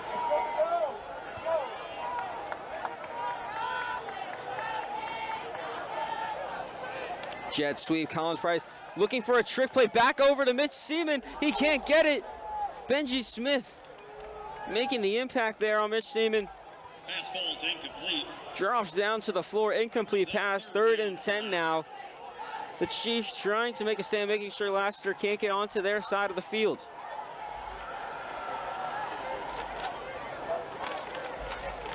It's another big 3rd down from Lassiter. They're trying to get on the scoreboard for the first time tonight, still at 0. They need a first to do so. One back in the backfield. Seaman dropping back. Scanning the field, he can't find anyone. Pressure now, he heaves this one. Not enough, Benji Smith trying to get back to it, but falls about 10 yards short of any receiver. And Benji Smith, 4th down, the punt crew comes out. It is now, you got that. Some good hustle there from Benji Smith, but nothing short of a superhero is making it back to that ball. Yeah, it's now 7 punts in a row for Lassiter. Their offense just has not been working the way you'd hope it be working, especially coming off of such a huge win. You feel like it kind of be the opposite, where the Chiefs are coming off of a tight ball victory and that they wouldn't have as much as the offense, as Brooks Darling decides to return that. He stays up on his feet after being tripped up, still up, cutting back the other way. Finally gets taken out of the 40. A flag flies in from 20 yards away. 2 flags down on the field.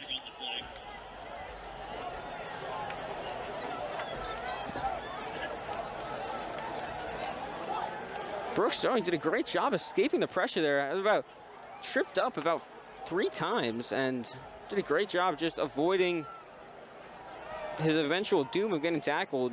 Personal foul. Face foul on the kicking team. 15-yard penalty at the end of the run. It's a face mask on Lassiter, so it's a 15-yard penalty. So now Sequoyah starts inside Trojan territory at their own 46. And there I might say you're already in Leif Hansen field goal range. If you go 3 and out here, it might be a little bit of a stretch towards a 60-yarder, but it still might be possible if the Chiefs can't get something going on this drive. Martin looking deep. Jack Ripley wide open. One play is all he needed. And Jack Ripley puts another touchdown on the board as the homecoming king. 46-yard passing touchdown gets the Chiefs back on the board to start the second half. Maybe this sputtering engine has finally turned into a well-oiled machine on offense, Jake. Just a absolutely beautiful, beautiful execution of the play there from Martin and Ripley. I mean, Ripley had beaten his man 10 yards off the line pretty much. There was no stopping that one. Perfect placement. Ripley barely had to move. And the Chiefs, with the extra point pending, trying to turn it 17-0.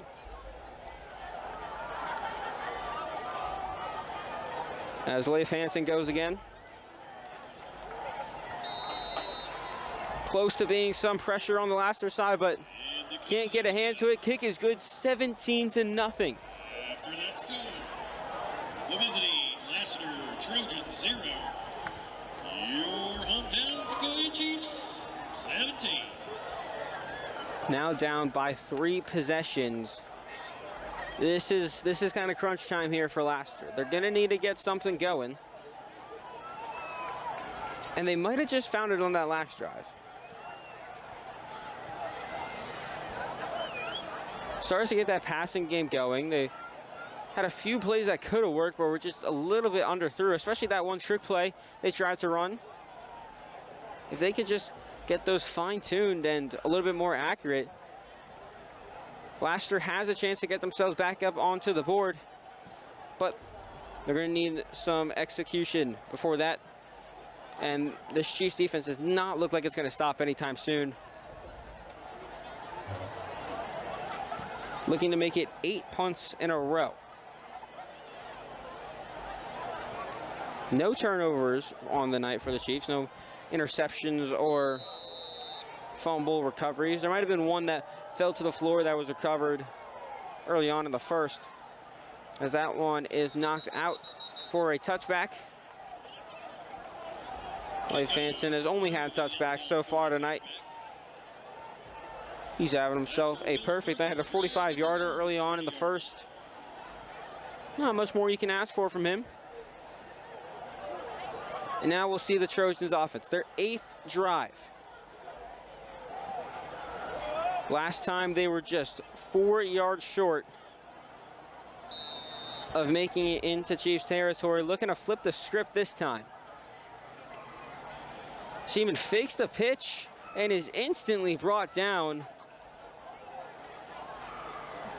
Nothing he could do there. The Chiefs read that play perfectly. And it just keeps looking like this run game is not working. They learned their lesson from last week where they got ran into the ground. And now they're not letting that thing happen from this Lassiter offense, as Mitch Seaman really has not had many plays that he's been able to do anything on. And same with Drew McGee. Now they're going 0 backs to the backfield. They send Collins Price in motion. Instead, thrown over towards the sideline and wrapped up quickly by Jedediah Marshall. That pass was to Dalton Price, who is second on the team in yards per game with about 31. His 13th reception of the season. He's quietly having himself a good year. And the Chiefs force another third down. It's 3rd and short. They keep Drew McGee in the backfield.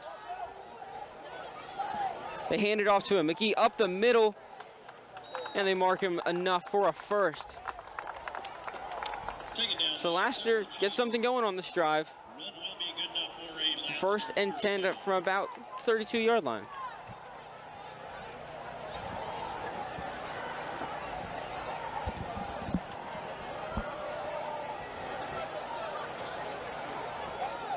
Again, receiver-heavy formation.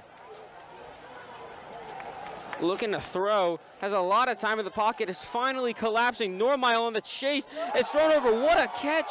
No, he's lost possession.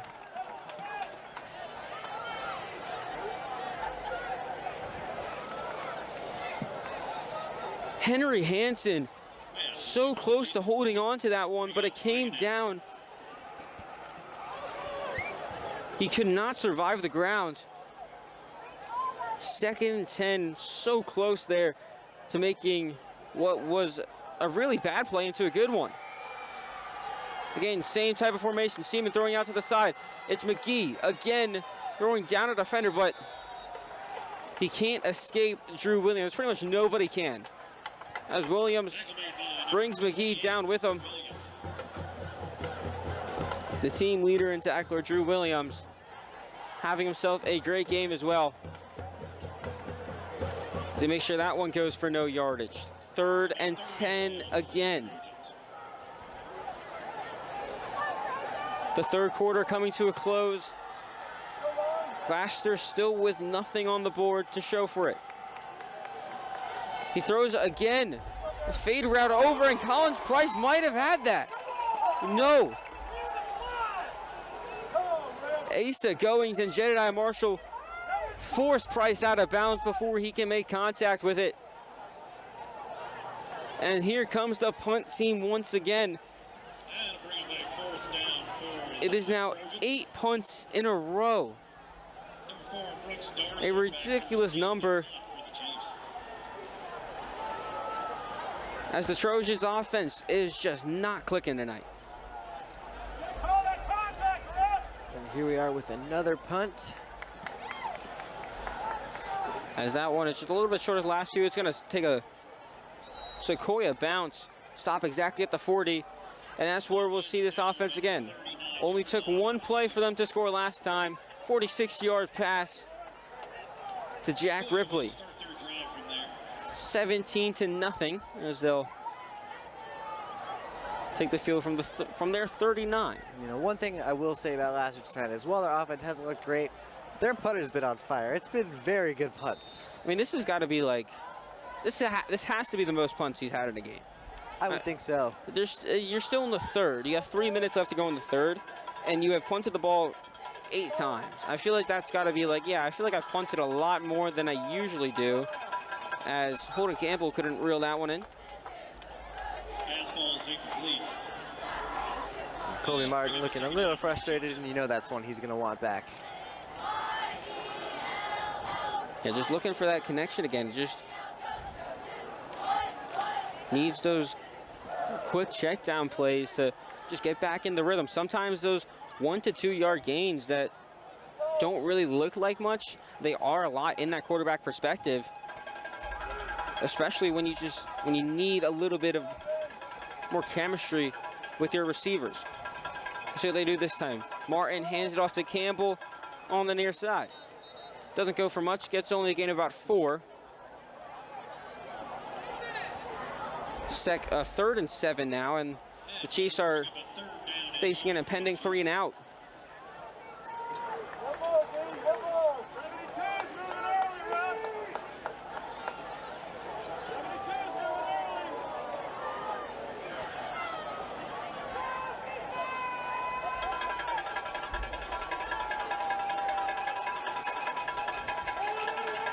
Martin has a lot of time, heaves it to Darling.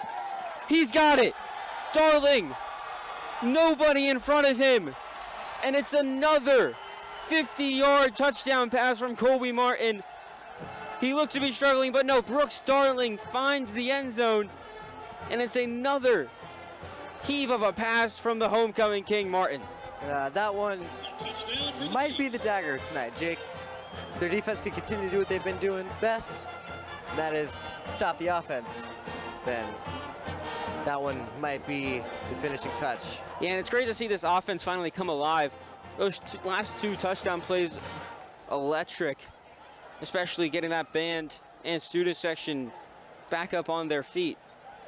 Good to hear them on the other side of the field. Oh, yeah.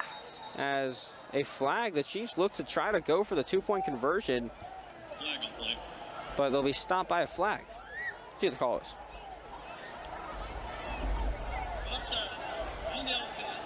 It's going to be offside on Sequoyah, and they're going to have to retry the 2-point conversion. I think this time they'll just go for the kick.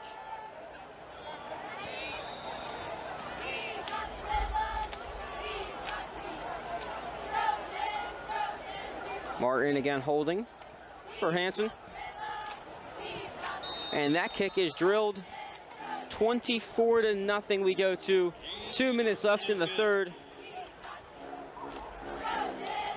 As this Chiefs offense is finally finding a rhythm here at Skip Pope Stadium.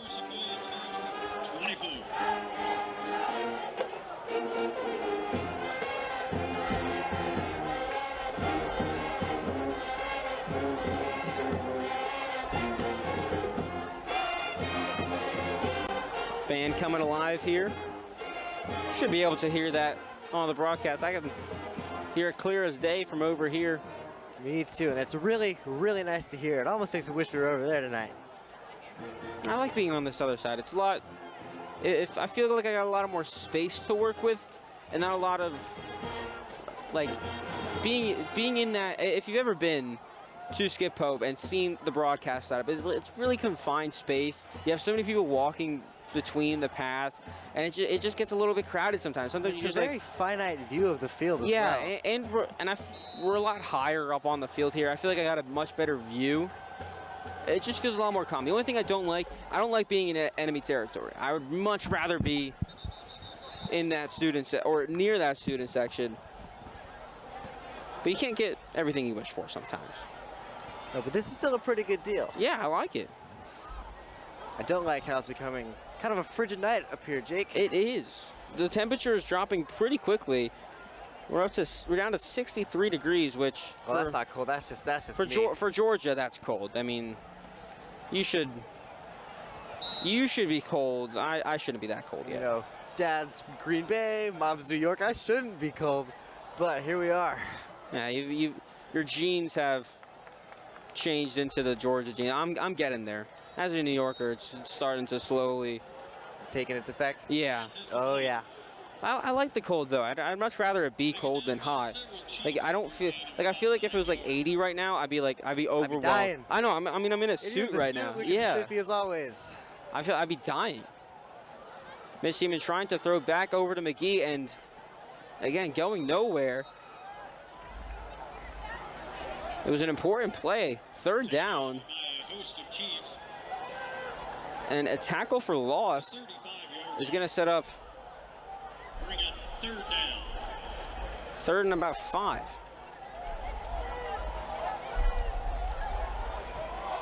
Now Lassiter again in a 3rd and 5 position. They've had a lot of 3rd downs tonight, as given their 9 punts. Thrown over the top. McGee has enough space to go. He gets the first. A lot more yards, but a flag thrown all the way back near the quarterback. The 12-yard marker. Let's see what that call is. I'm guessing it's got to be either holding or... Yeah, that's going to be my only guess there. Never mind, roughing the passer. I was going to say roughing the passer, but I didn't see anybody hit Mitch Seaman, and that's going to be a lot of yardage added on to that run. Yeah, I didn't really see a hit on Mitch Seaman there either. Yeah, we must have just been... We're looking at Drew McGee over there as the Lassiter Trojans are inside Sequoyah territory for the first time tonight. Their first play inside the Chiefs' 50. We'll see if they can make do of it. See him dropping back about 5 yards, heaves it over the top. 2 defenders coverage, and that's going to be pass interference. Collins Price runs into, I think, Carson Berry, who was looking more towards the ball, and Price both looking at the ball, and nothing intentional, but it's still a very, very unfortunate play. While Sequoyah fights to maintain their 24-point lead.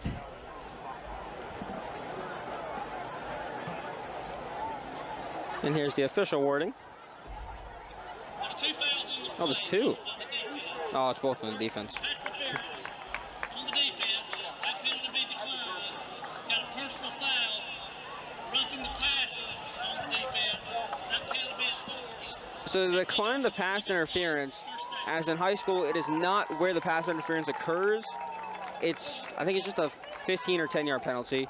So they'll decline that, as there's a second one on the defense, another roughing the passer, the second one in the last 2 plays. And just like that, Lassiter is nearing the red zone. A chance to put something up on the board. Their kicker warming up on their sideline. Seaman escaping the pocket. He's got space to go. Gets about 5 yards as he slides. A little bit of contact as he was going down, but... Want to bring up a second down for Refs won't give in on anything. That's about a 5-yard gain. 2nd and 5 now. Clock ticking down here. 36 seconds left. Jet sweep instead. Seaman keeps it. And he goes backwards. They'll mark him for no gain.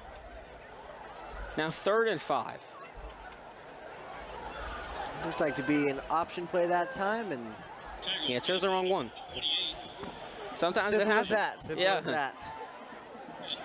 It's like me when I play some college football. Oh boy. You think you got the right one, and then nope. Yeah, there's a D tackle rating from you right there. As that will do it for the end of the 3rd. 24-0. The Chiefs are up. The Trojans getting close to the red zone, about a yard short of it, looking for their first score of the night. The Chiefs have a shutout through 4. 8 punts. That is looking pretty good for them. Their offense finally getting themselves going with back-to-back 40-plus yard touchdown throws. Finding Ripley and Darling, the wide receiver pair that has done such an incredible job this season. Ripley has about 61 yards per game, and then Darling with 42 have been the main 2 targets out wide, as Rajecki is in the next one in receiving yards with 30, who, as you know, is a running back. So without him tonight, Brooks and Jack have a little bit more of a important role in this one, and they've done well with that. 2 touchdowns from both of them, and a rushing touchdown from Holden Campbell and a field goal. The offense hasn't been lights out like we've seen in the other shutout games we've seen, like Cherokee and what was the other one we shut out? Shut out Riverwood. But yeah, of those 2, haven't been as high scoring. There's still another whole quarter left to play. There is, and while Sequoyah hasn't been as explosive, they've been as efficient, at least in the second half so far. That was just a really well executed 3rd quarter from all parts of Sequoyah. Just there you see the student section. Still pretty full near the end of this one. As that one is thrown over towards the corner, that's picked off. What an interception.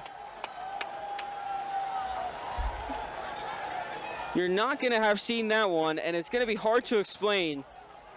I think that might have been on the student section when it happened, but Brooks Darling, I'll give a little description of what happened. So Mitch Seaman rolling outside of his pocket from about the 30, heaves it over towards the 10-yard corner in that little pocket from where the 10 marker is in the sideline, and then Darling just comes out of nowhere.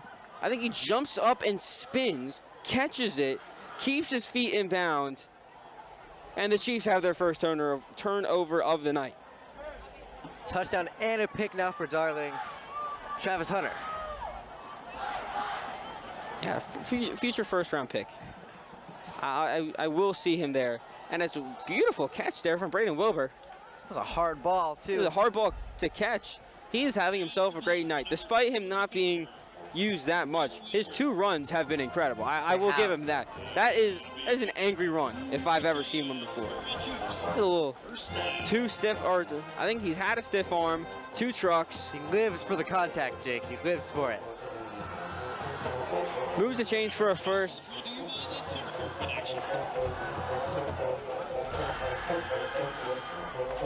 Chiefs looking to add more to the scoreboard. And flags come flying in. They'll call this play dead. Probably be a false start here. Yep. 5-yard penalty, and Chiefs get backed up 1st and 15 now. So backed up just a little bit.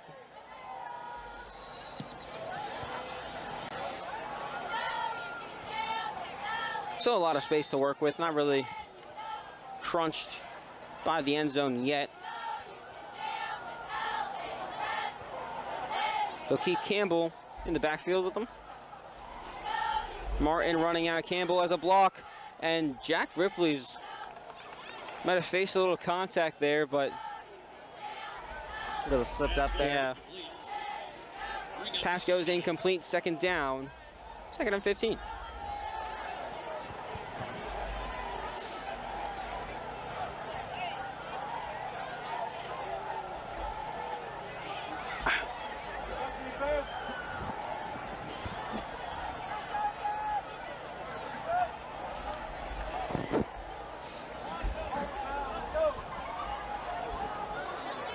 Seconds left on the play clock. Sends Campbell out of the pocket. Looks over towards him. Pass instead. Thrown to Darling. He's got a lot of space to work with. Creating it on his own. Down the sideline. Gets to the 40.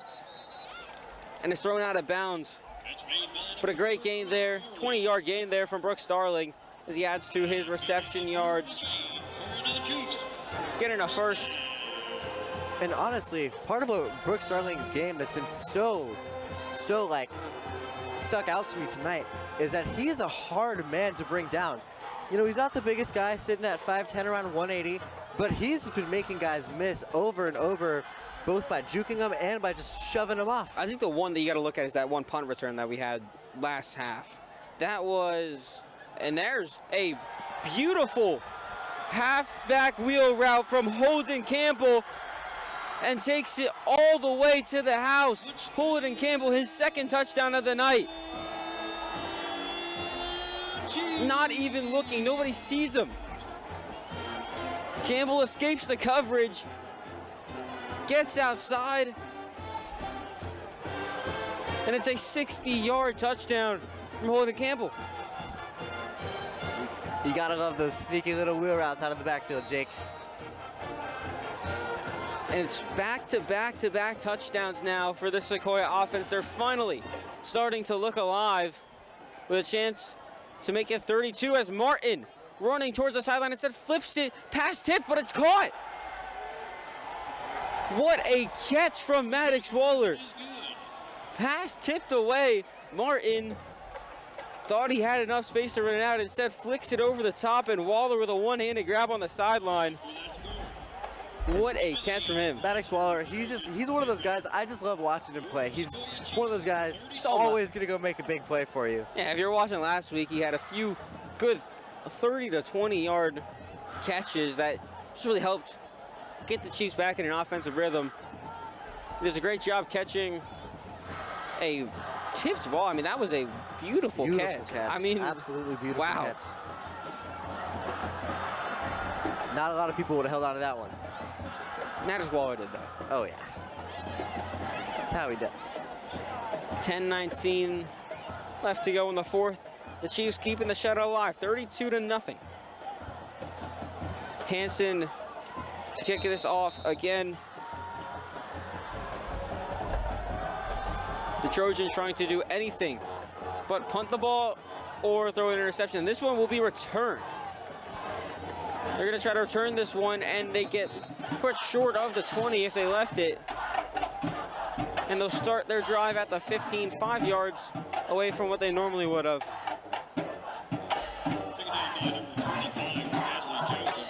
Bradley Joseph on the tackle there. And this Trojans offense coming into its last point of attacks. This is when they kind of just need to get something out there, just so that the offense is still here. It feels like they haven't really been here that much tonight. They got close with their last drive and almost got into the red zone, but Brooks Darling had an incredible interception. And somebody on Lassiter jumped, so this is going to push them back another 5 yards. So now they'll start at the 10. First and 15 from the 10. As the Chiefs keep pushing them back further and further.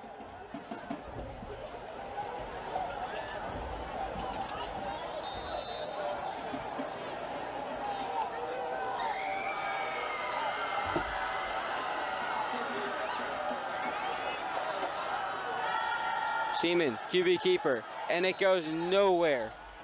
Zero gain, second and 15. and he has just struggled on those QB keepers all night. The offensive line has not been able to sustain blocks or create holes for him. I don't even know if you can blame the offensive line. I think it's just the Sequoyah run defense. They have done an incredible job bouncing back from last week. Somebody found their weakness, and now they've turned it into one of their strengths, as this run game has just not worked the way Lassiter thought it would. Absolutely right. And, you know, Sequoiah's run defense, they've looked violent, they've looked hungry, and so far they have been.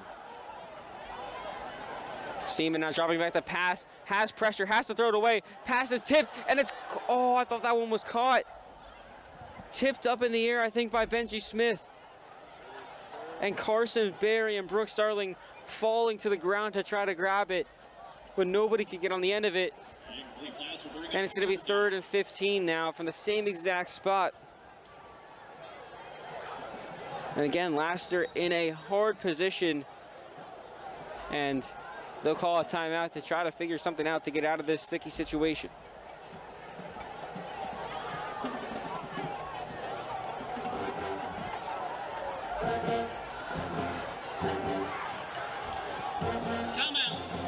So far, quite the entertaining fourth quarter we've had, Jake.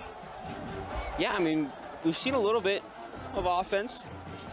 From Sequoyah, yes. From Sequoyah, yes. The Trojans, not necessarily. This is, you gotta say that this has to be the play where they just something. Just show us a little something here. That's all. Maybe any sort of sign of life is a positive. Yeah, and anything that just kind of be like, yeah, our offense is still here, and we will show up at some point. Especially when the Trojans have a very hard path left to go in region. Being 1-2 right now, with losses to Woodstock and Creekview, you still have River Ridge to play and Sprayberry to play. And if this is a loss, you go down to 1-3, and you're almost facing another 2 close to guaranteed losses. As River Ridge and Sprayberry have been on top of their games recently. They're both dangerous teams to really go with, and Lassiter could fall out of that 500 record that they're seeking. It has been since 2017 when they finished with a record over 500, and funny enough, the last time they started 3-0 was that 2017 season, and they started 3-0 this year. They're trying to make the same thing happen, but another punt is not what they want, and that one stops rolling at the 40. So the Chiefs will start this drive inside Lassiter territory.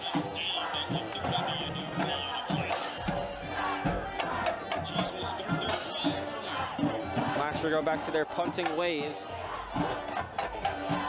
After having 8 consecutive punts, it got interrupted by an interception, and we go back directly into a punt. Chiefs offense with another opportunity to put some points on the board. Already pretty much inside Leif Hansen field goal range. They throw it out wide. Trying to create some space. Gets about 3 yards before he's brought back. That's Logan Pashon on the screen pass. I believe that's the first involvement we've seen from him in this offense tonight. Yeah, Pashon hasn't been heavily involved in this offense. He had a touchdown against Cherokee just a few weeks ago. It's been a solid depth piece for them, and he's done his job what he's needed to. He'll stay on the field here. As Wilbur will go out. Clock's still ticking, 8:05 down to go.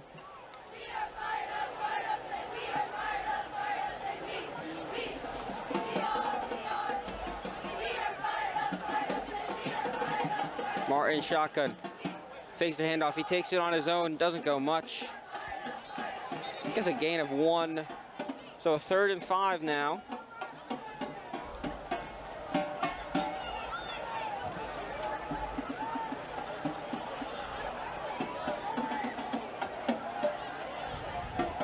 Chiefs taking a lot of time off this clock. We're approaching about halfway through the quarter.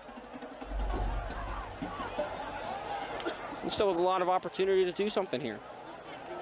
I say you might just let this one, might take another run play here and let Leif try and kick one, give him another game opportunity. And that's exactly what they'll do. It's Joseph Lucente, who doesn't go that far run by number 23. And now they'll bring on the field goal crew. Leif Hansen will have his second opportunity of the night. And it's a pretty decent range. Or sorry, not decent, I'd say far. Decent as in far. He's kicking from the 40, so he's going for a 50-yarder from the far hash. Got a little bit of difficulty to work with the direction. And Hansen puts that one wide left. Kick that one just a little bit too much like a soccer ball. So the Trojans get another opportunity. Put something up on the board. They'll start from their own 35. Hansen back to his roots there, starting off as a soccer player. But, you know, even the pros miss kick from time to time, and I've seen professional kickers miss from 35, so, you know, yeah, just gotta brush it off, keep just your head up, and keep moving. More game tape to see what you can improve on. You're only as good as your mistakes sometimes. Is that a quote? I don't know, it might be. Yeah, that could I be. feel like it's got someone. I'd put that on a t-shirt. Someone has had to say that at some point, and it had to mean something like really, really influential, and like some guy related like his whole life story. Look, all I know is that any teachers at home watching this broadcast, and I know Miss Blair should make that a poster, put it on her wall. I want you know, like on the bottom of the poster where it's like the dash, and then I want my name. I want dash Jake Gyra, like. And then say, absolutely. And then say like circa 2025, like Exactly. I'm like a historian or something. Like they don't know when I said it. I just magically said it one day. Circa 2025. There you go. Seaman trying to find an option. He's rolling out of the pocket, thrown under his receivers. A flag comes in late. And it looked to be a little bit of a physical play on the football that time. That flag might be an interference or a legal touch call on number 7, Carson Berry. Pass was intended.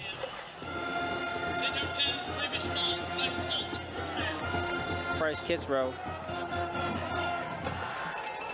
Flag on Sequoyah. Moves the chains. 10 yards. Gets a first down. So 1st and 10 from the 35.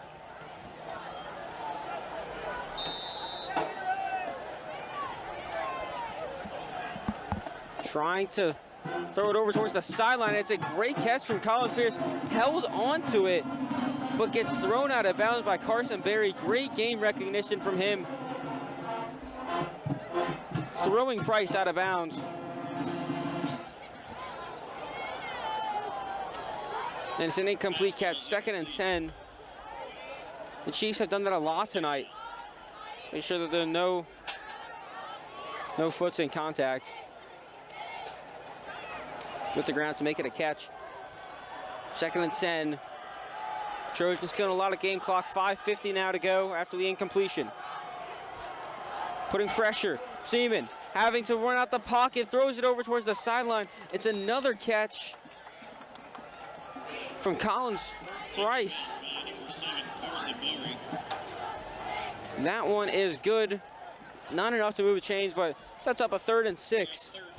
Just a good recognition from his receiver there to get back to the quarterback in trouble and help him make something out of what looked like it was going to be nothing. Yeah, just ditch the route there and just try to get something out of it, especially in a situation where you had that last play where you did catch it and got thrown out of bounds. Now you're kind of just hoping to move the ball in whichever way you can.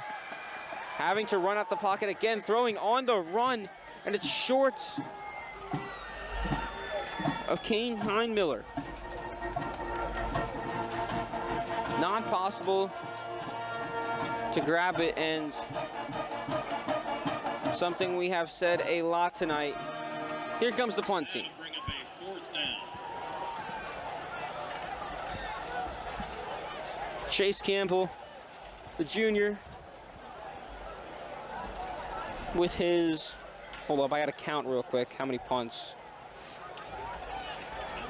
10, his 10th punt of the night. 2 hands, soon to be 3 hands. Double to count the amount of digits. punts. Wow. Yeah, he's getting a lot of game tape tonight. Double-digit punts. I mean, that's just.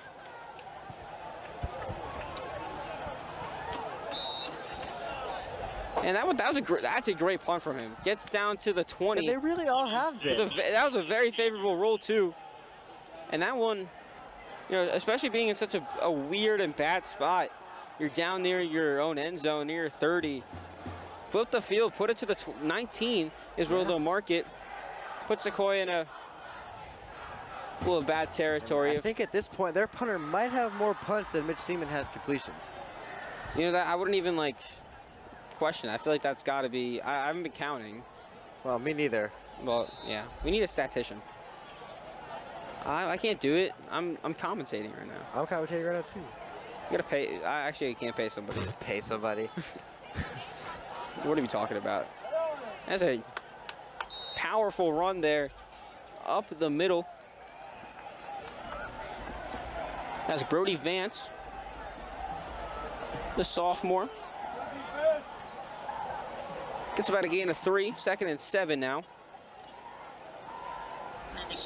As the Chiefs have taken out Colby Martin for the remainder of the night. Nolan Shakar steps into the game. He's going to have a pass opportunity for him to catch over towards the sideline. It's a first down, moves the chains.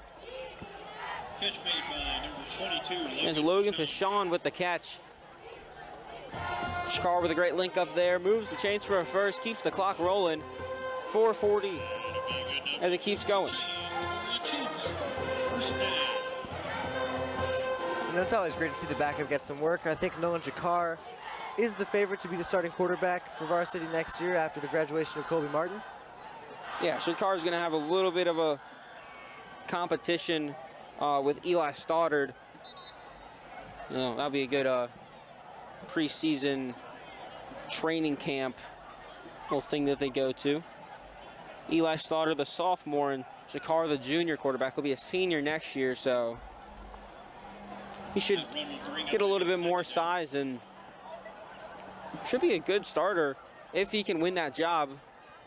Had a good link up there.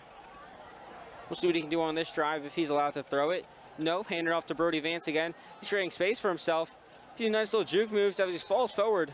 Past the first to 15-yard gain. Keeps the clock moving. It's a first down. As the backup squad for Sequoyah doing a great job. So far, so good. And you really do love to see it. Yeah, especially some guys who, you know, haven't necessarily been given a shot to perform. Now given their opportunity, and they're doing a great job at it. I haven't seen much so far. Now over, that's Joseph Lucente on the carry. Doesn't get much, about a yard. Short run. Yeah, that's Joseph Lucente on the run. Bring up second down. 2nd and 9 now. Clock still moving, 3:01. Chiefs looking to seek this drive out and advance to 6-1 on the year and get their 3rd region win. And actually, pending the Creekview result, let's take a look at that real quick. Maybe the Chiefs can move up as Brody Vance close to an explosive play. We'll get halfway towards the mark to gain 3rd and 5 now. Bring up a 3rd down for the Chiefs.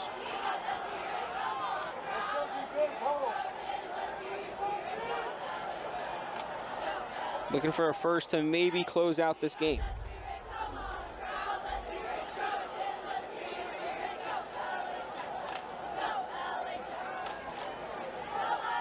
Shakar still at quarterback. Handoff, Joseph Lucente. Enough for a first down. The clock will keep moving as we cross the 2-minute mark. Wow, as 4th quarter, Creekview is up against Sprayberry 25-20. That is an impressive score. River Ridge up 35-0 on Riverwood. Almost identical score as one we have going on here. And Woodstock in the 3rd quarter is beating Pope 20-14. But that Creekview Sprayberry game, that is a very exciting score. As Shakar throws it over towards the sideline, Hudson Hamilton lowers his shoulder. He has about 4 yards on the catch. Keeps the clock rolling, 1:23 now. Bring up second down for the Chiefs. So the third quarter had just ended in that Creekview game. So they do got a little bit more time left on that clock. That is an exciting game to keep an eye on. Creekview is currently in first place in region, being 3-0. If they can make it 4-0 and survive that game against Sprayberry, even with 2 losses, they're still in a good position to finish atop of the region rankings. This is another powerful run up the middle.